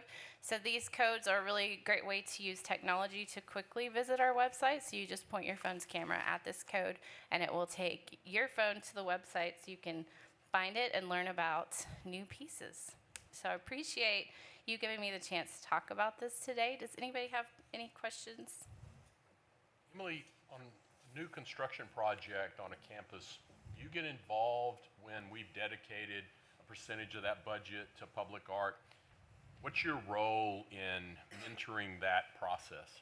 Yes, sir. Thank you for asking. I think I'm housed in facilities planning and construction, and I think that is because that is so important that I get involved as early as I can. I actually work right next door to Billy, so I know when the projects are happening, and we try to actually start the public art process during the design phase 2. So the early phases might be a little too soon. We want to have some sort of drawings or renderings for the artists to look at, and typically we've had a pretty firmed up budget by then, so that's usually when we start the commissioning process is during that design 2 phase, and that allows us to basically unveil the piece as the construction project is completing as well. And how does that process work? I mean, I'm sure you have a lot of artists that would like to do these projects. How do y'all select an artist, and are they presenting a particular design and you decide, wow, we like what you're talking, that's going to be really nice, or you select an artist and then stand back and be surprised when they show up with something? I haven't trusted an artist yet to surprise me. That would be an adventure. The way we do it, and I mentioned earlier that our program is very well regarded nationally, so we do have a lot of artist interest when we start a new project. So we do an RFQ, request for qualification process, similar to construction, where we talk about the budget up front and we talk about kind of what type of piece. We try to not be super prescriptive with artists. We like to give them a prompt. This piece needs to be outside. If it's about engineering, we try to talk about the engineering school that it would be tied to, and let the artists kind of interpret that as they will. When artists first apply, they actually send us their past artworks. We don't want an artist to send their works up front because I feel like they need to get to know us and the school better. But they will send us 10 to 15 of artworks that they've done in the past and budgets, so we want to make sure they've worked with a budget similar to what we're looking at. Our committee, we have about a 20-person committee They will vote on artists who apply from their past work. So it's usually around 100 to 150 applications per project. And our committee will vote on those, and the top 3 will be selected as finalists. When an artist is a finalist, then they get a stipend to actually do a full proposal. So if any of you have been in our meetings and seen some of the models around, they submit smaller kind of versions of what they are thinking the project will be. And our committee will interview them and talk to them about their process, and then we'll vote on a final selection that day. And then the final steps will be that I will meet with the president of the university where the piece is going and Chancellor Mitchell for final approval. So there's lots of eyes on the project. I think our committee is very aware that these are permanent pieces that we want to make sure are the right fit for the campus, but also we think about things like maintenance and how this piece will age over time to make sure it's not a huge piece to take care of over the years. We want it to be easy to maintain. Okay. Thank you very much. Anybody else have any questions? Regent Womble, I've actually had an opportunity to go through one of these screenings and interviewing these artists for a piece. And Emily and her team, you guys do a fantastic job. By the way, I did not need to be in that room. I did not understand half of the stuff that they were talking about. But they do an excellent job, and not only in the piece itself, but like you said, the maintenance and everything, the longevity of these pieces of art. So you guys do a wonderful job in that piece. So. Thank you. And you absolutely did need to be there. We do not want a whole room of artists. We definitely want non-artists to help keep us You got the down. non-artists. But another thing too, we had one from Canada, one from LA, and then one from South Dakota. Yes. Can't remember the piece. So these artists that come in that make the top 3, they're very diverse from all over the, I guess, countries. Yes. So again, outstanding job with you and your Thank you. team. Thank you. Thank you very much for the report. Great. I appreciate your questions. Thank you. Mr. Breedlove, please present your construction report. So for the construction report today, I wanted to do something a little bit different. There was a little bit of conversation back in February when Chris Huckabee was sharing his vision about the College of Architecture and how we were going to work with students and the collaborative effort on that. So this is a project that FP&C was involved with the construction engineering capstone class. And what we did was we gave graduating seniors a real life experience really on how to win a project.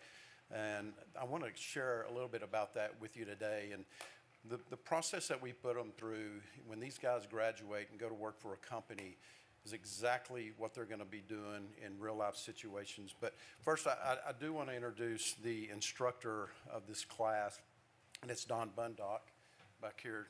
So if you know the name Bundock in Lubbock, his dad started a company back in 1936, and there's actual pictures of Don on the job site. He was about 6 years old in overalls, so he's been doing it a long time. That company closed after 60 years of business, and so Don has actually been multiple times an instructor with the College of Engineering in the construction part. He's an industrial engineer major from Texas Tech, and I'm not going to, 1969. And so he has got so much experience in construction, and we're very fortunate I've been through that program to have a guy with that much experience doing that. His father's company and Don both have done over 1,200 projects in this area. So we're lucky to have him. Don called me in the fall and he said, hey, I want to do something different. I want to think outside the box, and I want to give these students a little bit different experience on being in construction and what they can expect when they got out. So I told him, I said, I got a deal for you, and FP&C is going to help support that. I gave a briefing to President Skuvanek, and actually at breakfast at Angelo State before that board meeting, and he thought it was a great idea, and he wanted us to document this process, which is what we've done. So thanks to Matt Dewey and also Alan Ramsey and the TTU Communications and Marketing team for helping document this thing all the way around. So Basically, the process is exactly what we do and what I'm sharing with you today on all these projects. We asked the students to break up into groups of 4. We had 4 teams, and they formed their own construction company, basically. So they had to come up with names. They had to come up with history of the company. They had to come up with past projects. They each had to build a resume. I told them, I said, you gotta be real creative, but be careful. Don't get too creative because we're going to pin you at the end if you don't. So they had, old projects that they put in there, their strengths. And so we issued those guys an RFQ, request for qualifications, on a project that's actually being built on the Tech campus for LISD. So we had all the documents. So I sat there, and our team actually had a 1-hour meeting with them, explained what an RFQ is, all the intricacies of that, the process of filing that, and what we would expect to get it. So after weeks worth of work, they turned their RFQ into us. We had an evaluation team of about 7 people, and we evaluated it just like we do our contractors today. We scored them accordingly. We then issued an RFP and went through the RFP process with them again, spent another hour with them just talking about what that is. They worked for weeks again, turned the RFP, and we had strict deadlines, and we told them if you don't make the deadline, we're not even going to look at it. So they knew, just like in working for a construction company, they can't miss those things. So we did the RFP, we brought them in after the RFP, and we actually put them through a 1-hour interview, which is what you're seeing on the screen today. So we kind of said we're going to make them sweat a little bit and make them do this. So in the hour interview that they had, 15 minutes was going back and refreshing the evaluation team on their company, and then 45 minutes was Q&A. They had to defend their RFQs, defend their RFPs, and complete the entire process. We scored that accordingly again. We actually crowned a winner. We actually granted a company the championship, and that they won the project. But we also took it, a little bit step further in the fact that, we wanted them to learn from the experience. So we went back through all the documents that they had submitted, and we talked about each company and what they did, just so they could understand what a real evaluation team's looking for, how to know your audience, what needs to be presented, and some of the things that we thought was a great opportunity to learn. So that project was a great success. Thanks again for Texas Tech allowing us to do that. And it also got documented in this edition. I think that was the January edition of Texas Monthly, and I kind of found it ironic it was in the Bum Steer edition, but anyway. So it did get documented. We got lots of comments on what we were doing and trying to work with the students. But I also want to just say that it doesn't stop there. We always take opportunities. This is a freshman class of construction engineering students that we took out to the academic science building. And, these students are going to be going through steel design, concrete design, foundation design. And we have really one of the greatest teaching platforms right outside our door. A lot of these students had never been on a construction site. We take them through the trailer. We show them the technology that goes into building a building and working with design teams. And then we actually walk out with them. We usually have anywhere from 30 to 40 of those kids. And as we go through, we split up and bring all the FP&C and the contractors in, some of the design team, and we tour these sites so they can see that. But it's also not just limited to construction engineering. We actually have done the architecture students. And then we also recently took the Rawls College of Business in the real estate classes out there. The real estate leader, Jared, he said, my students are going to be out working in development, and they've never stepped inside a building that's being built, and I want them to see what goes into that. So we actually toured them around. So this is just an example of what we do. We feel the same way. The students are the reason we're here, and we build buildings for the students.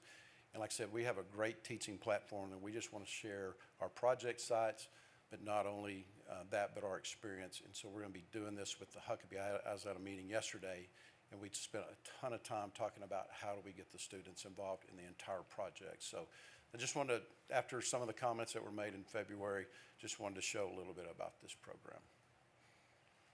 And that is my report. Can I make a quick comment? Sure. I want to thank the Regents, certainly for supporting this. You might not have known about this project going on. Billy stole a little bit of my thunder when he said we'd make them sweat. he made the instructors sweat. I was sitting in the back, of course, and pulling some strings. But these students, I just want you to know, I've taught now for 5 years instead of retiring. I decided instead of becoming a couch potato, I could maybe teach something. So I got asked to teach one course 5 years ago. This semester, I've got 117 students in 4 courses. It is damn hard, folks, to teach. I'm telling you, it's a lot of work. I thought it was going to be easy.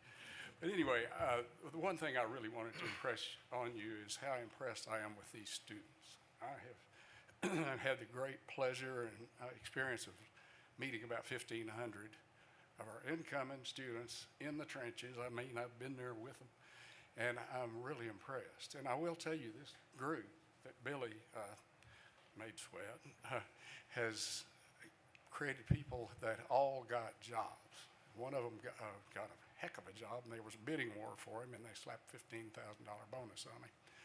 And I thought, man, I had to pay to get a job at that stage of my career, you know. So anyway, I hope I would encourage anyone sitting here, maybe approaching sort of retirement age, to think about what can you give back to these students. They need the experience that I have, that Billy has, that you have, that we need to have a platform here where we take advantage of old folks like myself and give back a lifetime of experience. And that's what I've been dedicated to doing the last 5 years. It's really been a pleasure and exciting thing, and it's been gratifying. I've also learned a heck of a lot. I just want you to know, looking forward as you get a little older like me, you have a lot to offer. You really do. And the students listen, they respect you, they're delighted to have somebody that's been out there in the field. I will tell you one last thing. The construction companies, and I know about 50 of them now nationally because I've had them speak to my classes, call me and say, Bundyke, send me more of your students. They can do something.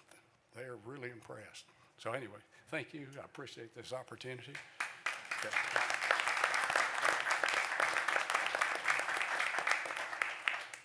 Mr. Chairman. Thank you, Billy. Any more questions for Billy? Appreciate that. Mr. Chairman, this concludes the meeting of the Facilities Committee. Thank you.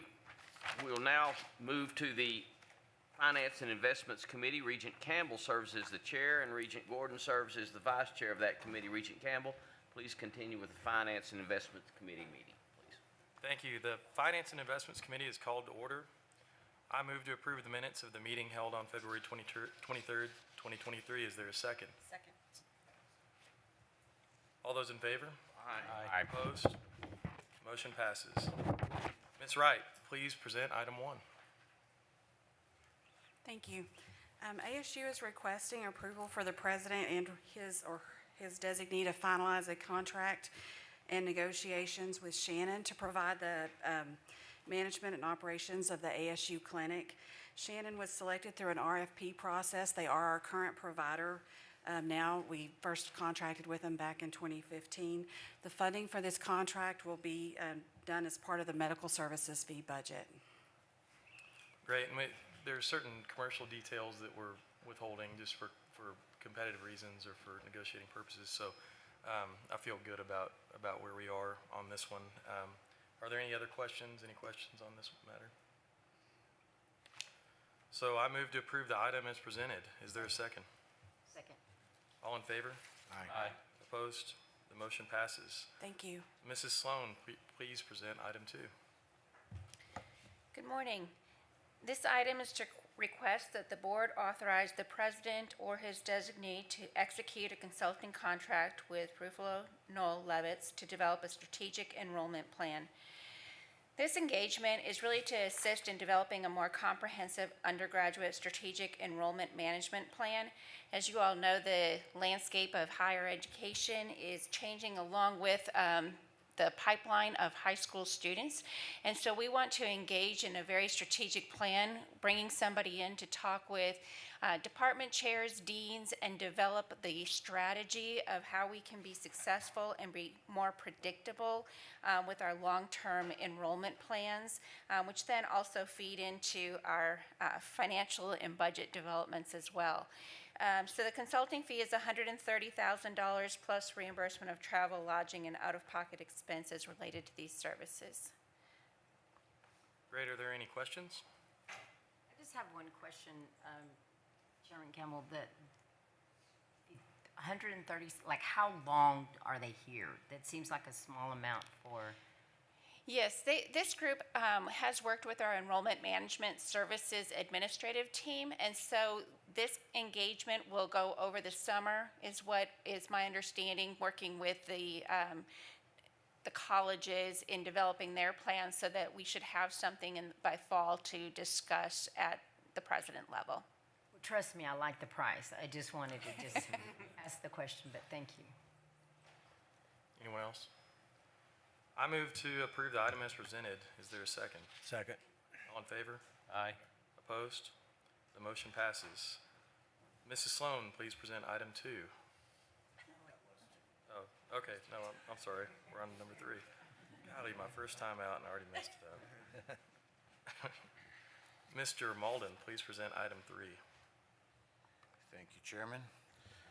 I'm happy to announce the wait's over. I'm sure everyone saw the agenda, circled debt issuance, and said, give me some more of that. So, happy to be here, and especially to follow the Facilities Committee because they always have such really interesting and unique projects that they're presenting to the board. And if you're like me, you go, oh, that's cool. How are they paying for that? And I go immediately to that section of the agenda item, and a lot of what you heard from Billy was revenue finance system, which is how we issue our bonds as the Texas Tech University system, and you heard CCAP. And so I just want to touch on those today, give you an idea of where we stand as a system, how we issue debt, how the rating agencies view us, and then I'll talk about the actual agenda item that we're asking for authorization for. So as of the end of February, this is what the system's debt looks like. It does include Midwestern State University's debt, although they joined the system in 2021. The bonds that are outstanding still have their name on them, but we include them in all of our reporting. The rating agencies consider them when they look at us and assess our credit rating. So you can see that we have just over $800 million when you factor in our interim financing in the form of commercial paper. And then we have bonds outstanding of just under $780 million. On the right, the pie chart, you'll see the difference between CCAP and non-CCAP. And just as a reminder, CCAP is paid by the state. The state approves those projects and they appropriate that money for the debt service, 100% of the principal and interest.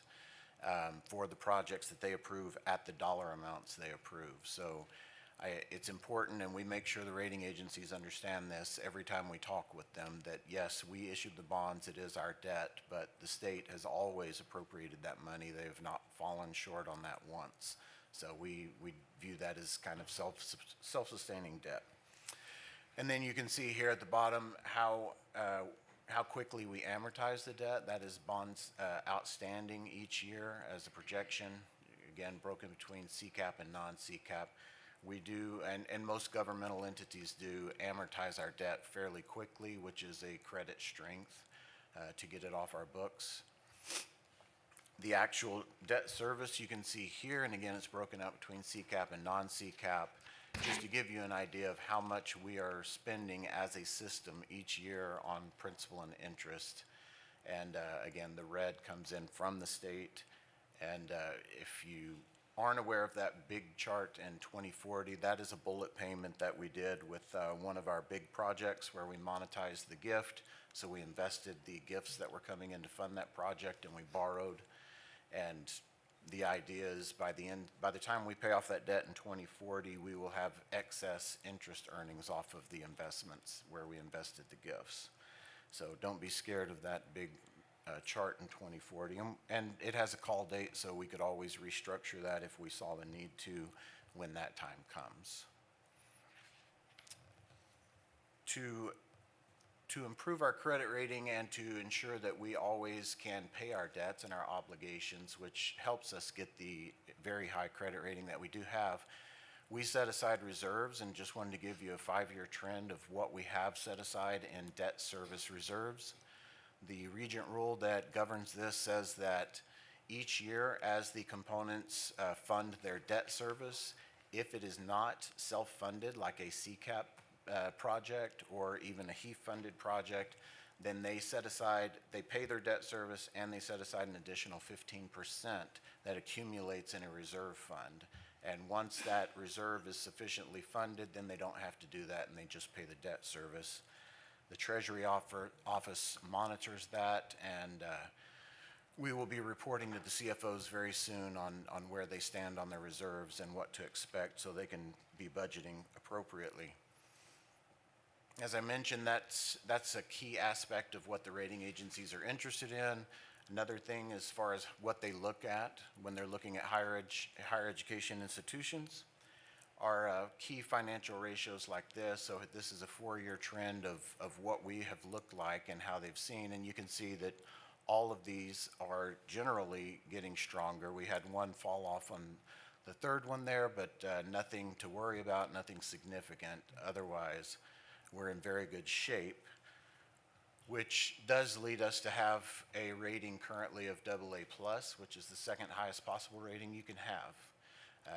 We took notes out of an S&P report they published in March. They're the only ones that have affirmed our rating in the last, 6 to 9 months or so. So this is the only one we're sharing with you at this point, but we'll have more to share next time I give you this presentation. Basically, as you would expect with a AA+ rating, they view us as very strong, increasing FTE enrollment. I'm not going to read all of these. They're there for you, but they view us as diverse operations, 5 component institutions across the state of Texas, Texas being a strong, fiscally strong state, history of positive operations.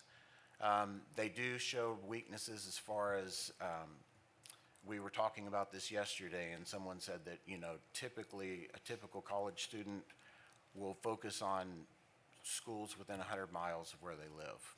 And so us being in West Texas primarily, not everyone's in West Texas, but most of our institutions are, the rating agencies can see that as a negative because we don't have as much of the population within 100 miles of us. But again, they factor that in, but I feel like they just had to say something in the negative column.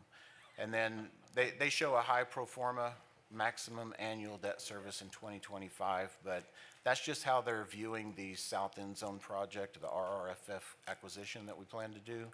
And I'll talk to them again in June before we issue our bonds because I don't really view that as a negative. They know that we're going to issue bonds to fund that, so it's not really debt service in my opinion. Comparison, all of these Texas state systems, and as you can see, if you ignore the 2 on the left who have access to the PUF, we are the highest rated system in the state of Texas. We also compared ourselves to some of the sports conferences, the schools that are in those, and again, we favor very high, favorably. We compare favorably, if I could say that right. So this request that's on your agenda is to approve the 20th supplemental bond resolution. Basically, it authorizes the sale and delivery of up to $715 million in bonds. And I've shared this with about half of you, but the way we structured this is we intend to issue this summer about $275 million, which is that first bullet point there. That is all the CCAP projects that the state has approved in prior sessions. So we just want to issue those bonds and get them out there, get the funds in, and start amortizing that debt to get it off our books. That's what we expect to issue, and we only intend to issue bonds once a year as a routine basis. There may be ad hoc necessities. But what we're asking for on that second bullet point is we do have other things on the horizon, and what I'm calling horizon is the next 12 months. So we have, as I mentioned, the RRFF acquisition. We have some big projects like the Academic Sciences building, and then some other smaller projects. So since you only meet 4 times a year, basically we try to structure this to say, here's what we plan on issuing, please approve that.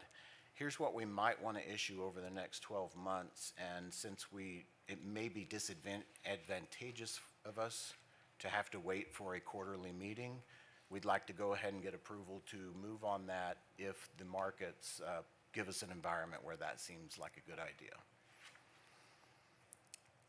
The projects that are in this top is what we, again, intend to issue in the summer. And these are all your CCAP projects. Hopefully those are all very familiar with you. As I mentioned, the bottom table is a group of others that we might want to or need to issue prior to getting your approval for next year's bond issuance. And so that's a group of those projects. What would it look like if we do issue these bonds? The debt service chart, you can see the gray on the top is the actual 2023 CCAP bonds. So if we only issued that, which is all we really expect to issue, this is what our annual debt service would look like, again, broken out between CCAP and non-CCAP. So that the black line on the chart is the non-CCAP. That's what we're really on the hook for. The rest of it should be state funded. James, what are the terms of the bonds that we issue pursuant to CCAP funding when we know that funding is imminent or going to be available? Are those just short-term bonds, or do we roll those out depending on what the interest rate sensitivity is and just from a market standpoint? Sure. We have good flexibility with that, actually, Chairman Griffin.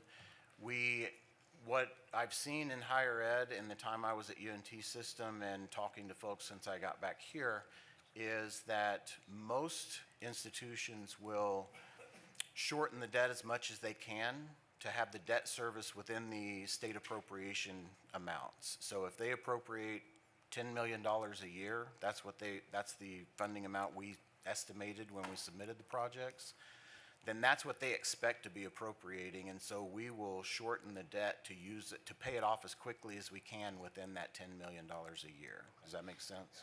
Okay. One comment I'd like to make, and we talked about this a little bit at the last meeting, is that, when we evaluate new projects, we need to be thinking about them on an incremental basis with respect to the return on the investment or the ongoing cost that's associated with them. So, is this project going to service its own debt, or is it not? We're all well aware that some projects will not, and they're necessary. You have to spend some money on things. But I think when we talk about things like housing projects and those we need to be very aware of, what the ongoing impact is going to be, because it's not just the cost of the project itself, it's the cost to service that debt, it's the cost to operate the facilities, et cetera, et cetera. I think that's figuring out exactly how we make that reporting is something we need to do, and eventually maybe work toward a Regent rule that requires us to make that reporting as part of the consideration of the facilities project. But in order to maintain the long-term financial health of the institution, we need to have significant awareness, especially to the extent that we're pursuing a non-CCAP project, as we take these things on. Regent Campbell, that's a great point, because one of the things that happens, and Texas Tech just went through this recently with the potential for a gift of a facility in another town. And one of the things, and this is important for everybody in development to understand, that even when something is being gifted to one of our universities, I don't know what the dollar figure is now, but it used to be at the Health Sciences Center, when somebody would gift us a facility, the moment we're handed the key, it was about $8.50 per square foot forever that we're picking up in a cost.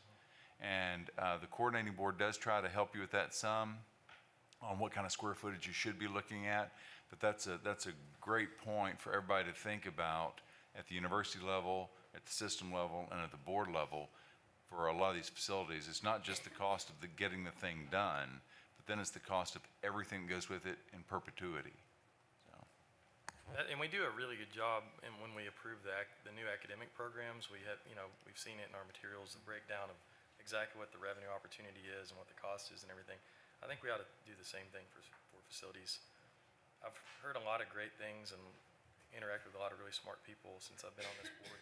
One of the worst things I've heard is, I said, we need to think about this like a business, and somebody said, well, this isn't a business, this is higher education.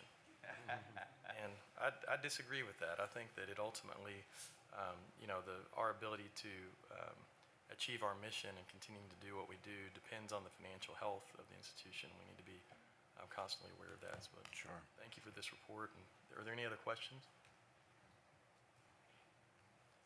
So I move to approve the item as presented. Is there a second? Second. All those in favor? Aye. Opposed? Mr. Modem, please continue with the investment performance update, item number 4. All right, thank you, Chairman. Got a new slide for you here. It's a little wordier than I'd like, so we may change the formatting going forward. But I thought we should start this each quarter with just reminding everyone what the different pots of money are that we're talking about, that we're reporting on. So the LTIF, as we all know, is the endowments. That is basically split into two sub-portfolios, growth and stable value. It's managed by the Office of Investments team in Austin under the direction of Tim Barrett, with oversight from my position and from the Investments Resource Council, which has the chair and vice chair of this committee on it. It has me, the chancellor, some external investment professionals. It's a pretty good-sized group. And while I'm there, I just wanted to, I think we sent out an email to the board members. Maybe the new regents didn't get that, but I just wanted to point out that the Texas Tech University System Endowments has been nominated for Endowment of the Year with Institutional Investor, which is a well-known professional investor publication. Unfortunately, they're not announcing who wins until later this month, so we didn't get to congratulate them, but I'd just like to congratulate them now, because just being nominated is a huge positive for them, and they're a great team that does a great job. So kudos to Tim and his team for getting nominated. Hopefully, you're going to New York for that, right? Yeah, so hopefully he'll text me with good news later this month. The CSIP, which formerly was known as the CCP, we have officially changed the name, and as you can see, it's a drastic change. We inserted an I to make it a cash and investments pool, just to try to, again, minimize some of the potential confusion. We talked about it in February, that a lot of people thought this was just a cash pool, maybe just a checking book or checkbook. And so this is an actual cash and investments pool. It's all of our money outside of the endowments. So it's our long-term reserves, it's our debt service reserves, and it's our operating money.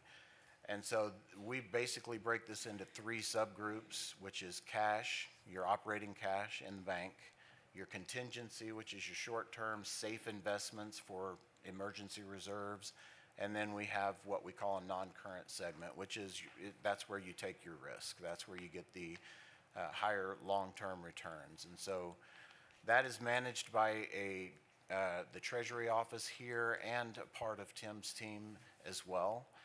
And that's under the direction of my position and advised by the Pool Advisory Committee, which is primarily it's me and the 5 component CFOs. And then Tim is on there with Chris Gailey. We have our consultant from NEPC, Tim Bruce, on there.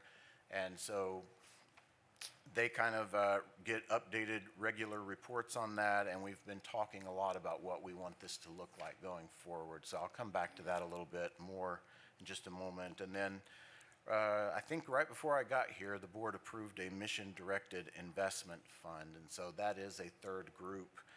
There currently isn't anything to include in this report on that, but we did want to include that. So we always start with the LTIF because that's usually where everybody's focus is. It's a huge pot of money. It's our endowments.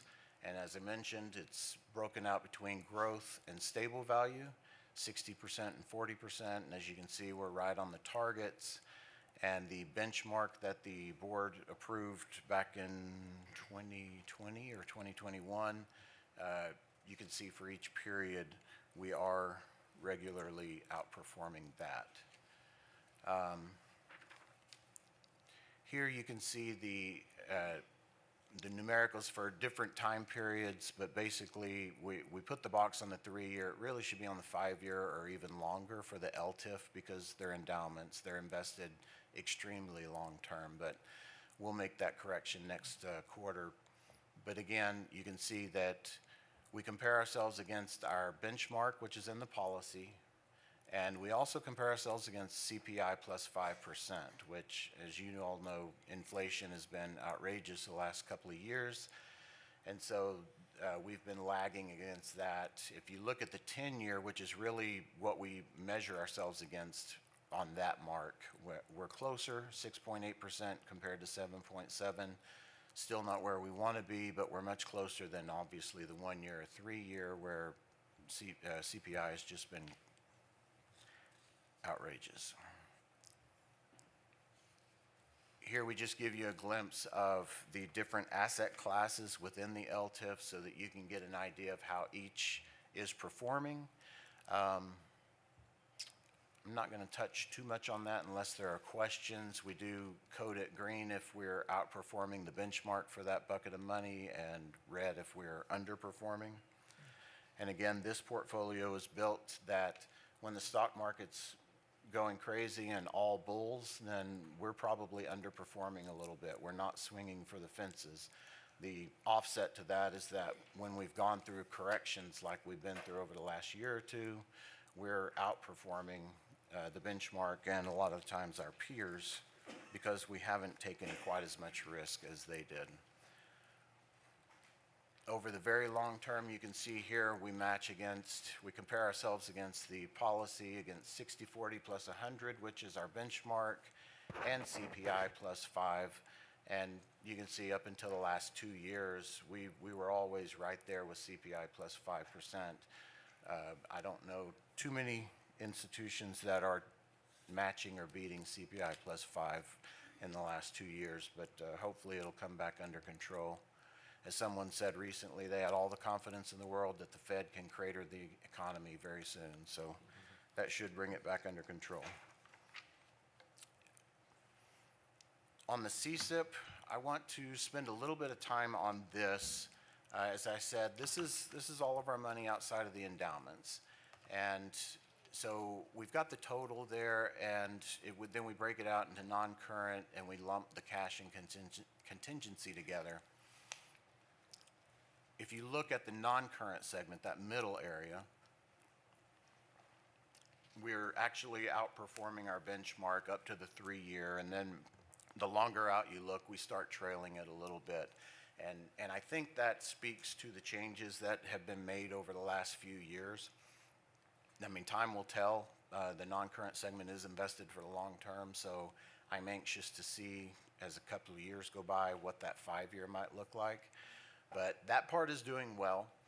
As I mentioned in February, the cash and contingency on this chart has to be, in the institutional investment world, it has to be reported on a return basis. And I'm really nerding it up here, but just bear with me. But that is cash that's in the bank. It's fully liquid, the cash segment. It's in bank accounts and in 100% liquid, daily liquidity investment pools. And then you've got the contingency, which is we do a buy and hold strategy. And so that doesn't really relate well to a return performance reporting. And so we've added a couple of slides. I'm about to walk you through those. But we've also had a lot of conversations about the benchmark for that cash and contingency segment. If you look at every time period, we're actually underperforming it. And that either says we're not doing a good job or we've picked the wrong benchmark, one or the other. And I'm convinced we've picked the wrong benchmark. There's no cash in that benchmark.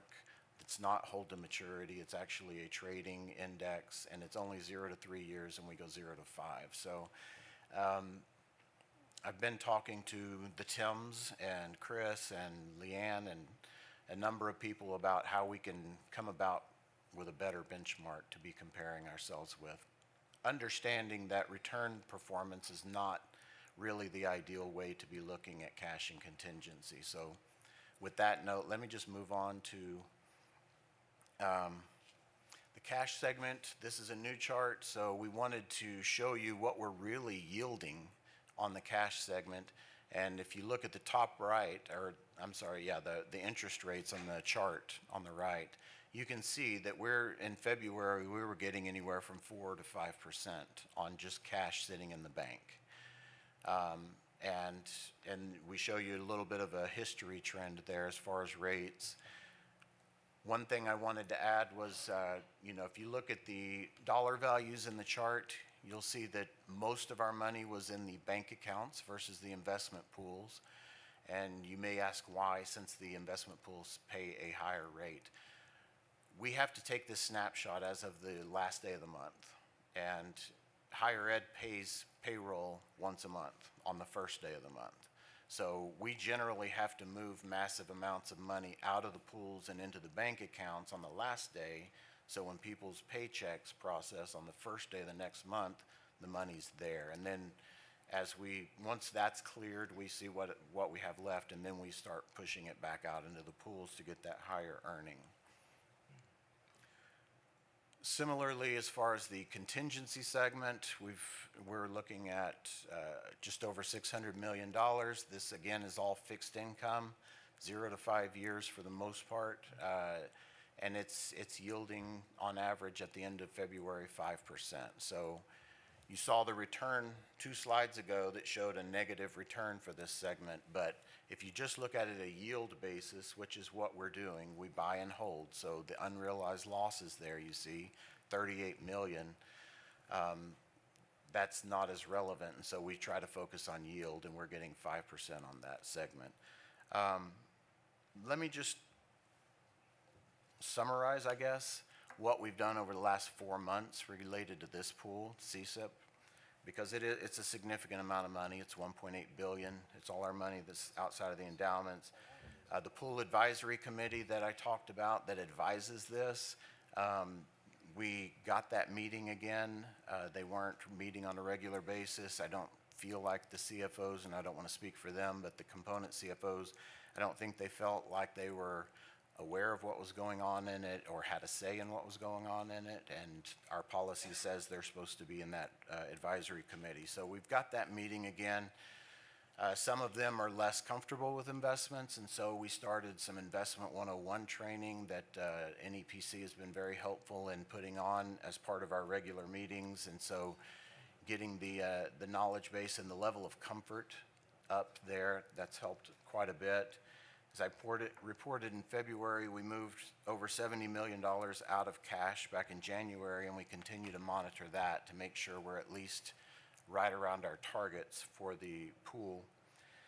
And we've been collaboratively approaching cash flow analysis. We talked about that in February as well, that each of the components are looking at what are their cash flow needs so that we can determine, is this 60-30-10 allocation that we've got appropriate? Do we have too much in cash? Do we have too much in emergency reserves? How much can we really put in that riskier, higher yielding investment or higher returning investment? So that is an ongoing conversation we're having with the components. Some things I think we still have to do here is once we get those cash flow analyses done, to start looking at that asset allocation and figuring out the right mix. We've got some fine tuning to do. We, as you saw in there, we still had a lot of money in the bank accounts versus the pools, and even on the average daily balance, it seemed unusually high. And so that's conversations that we have ongoing on why is it that high and what do we need to be able to fine tune that a little bit, squeeze some more into the higher yielding investments. And the same with the non-current segment. We're doing some fine tuning there. It was in a little bit of a holding pattern. I think while my position was being filled, and get somebody in here and let them kind of have a say in what that looked like. So trying to get that out of the holding pattern, and then, as I mentioned, taking another look at the benchmarks to make sure that they're really what they should be. And we're going to be heavily reliant on our outside consultant to ensure that we're not just picking the ones that make us look good, but we're picking actual realistic benchmarks. With that, I'll take any questions. Any questions from anybody? Okay. Thank you for that report, Mr. Moore. Thank you. Mr. Chairman, this concludes the meeting of the Finance Investments Committee. Thank you, Regent Campbell, and thank you, everyone. That concludes the business to be handled by our committees. The meeting of the Board of Regents of the Texas Tech University System is now called to order. The board will continue in open session and meet as a committee of the whole and meeting of the board. The board will now convene an executive session as authorized by sections 551.071 through .074 and .076 of the Texas Government Code. We are now in executive session.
Into open session.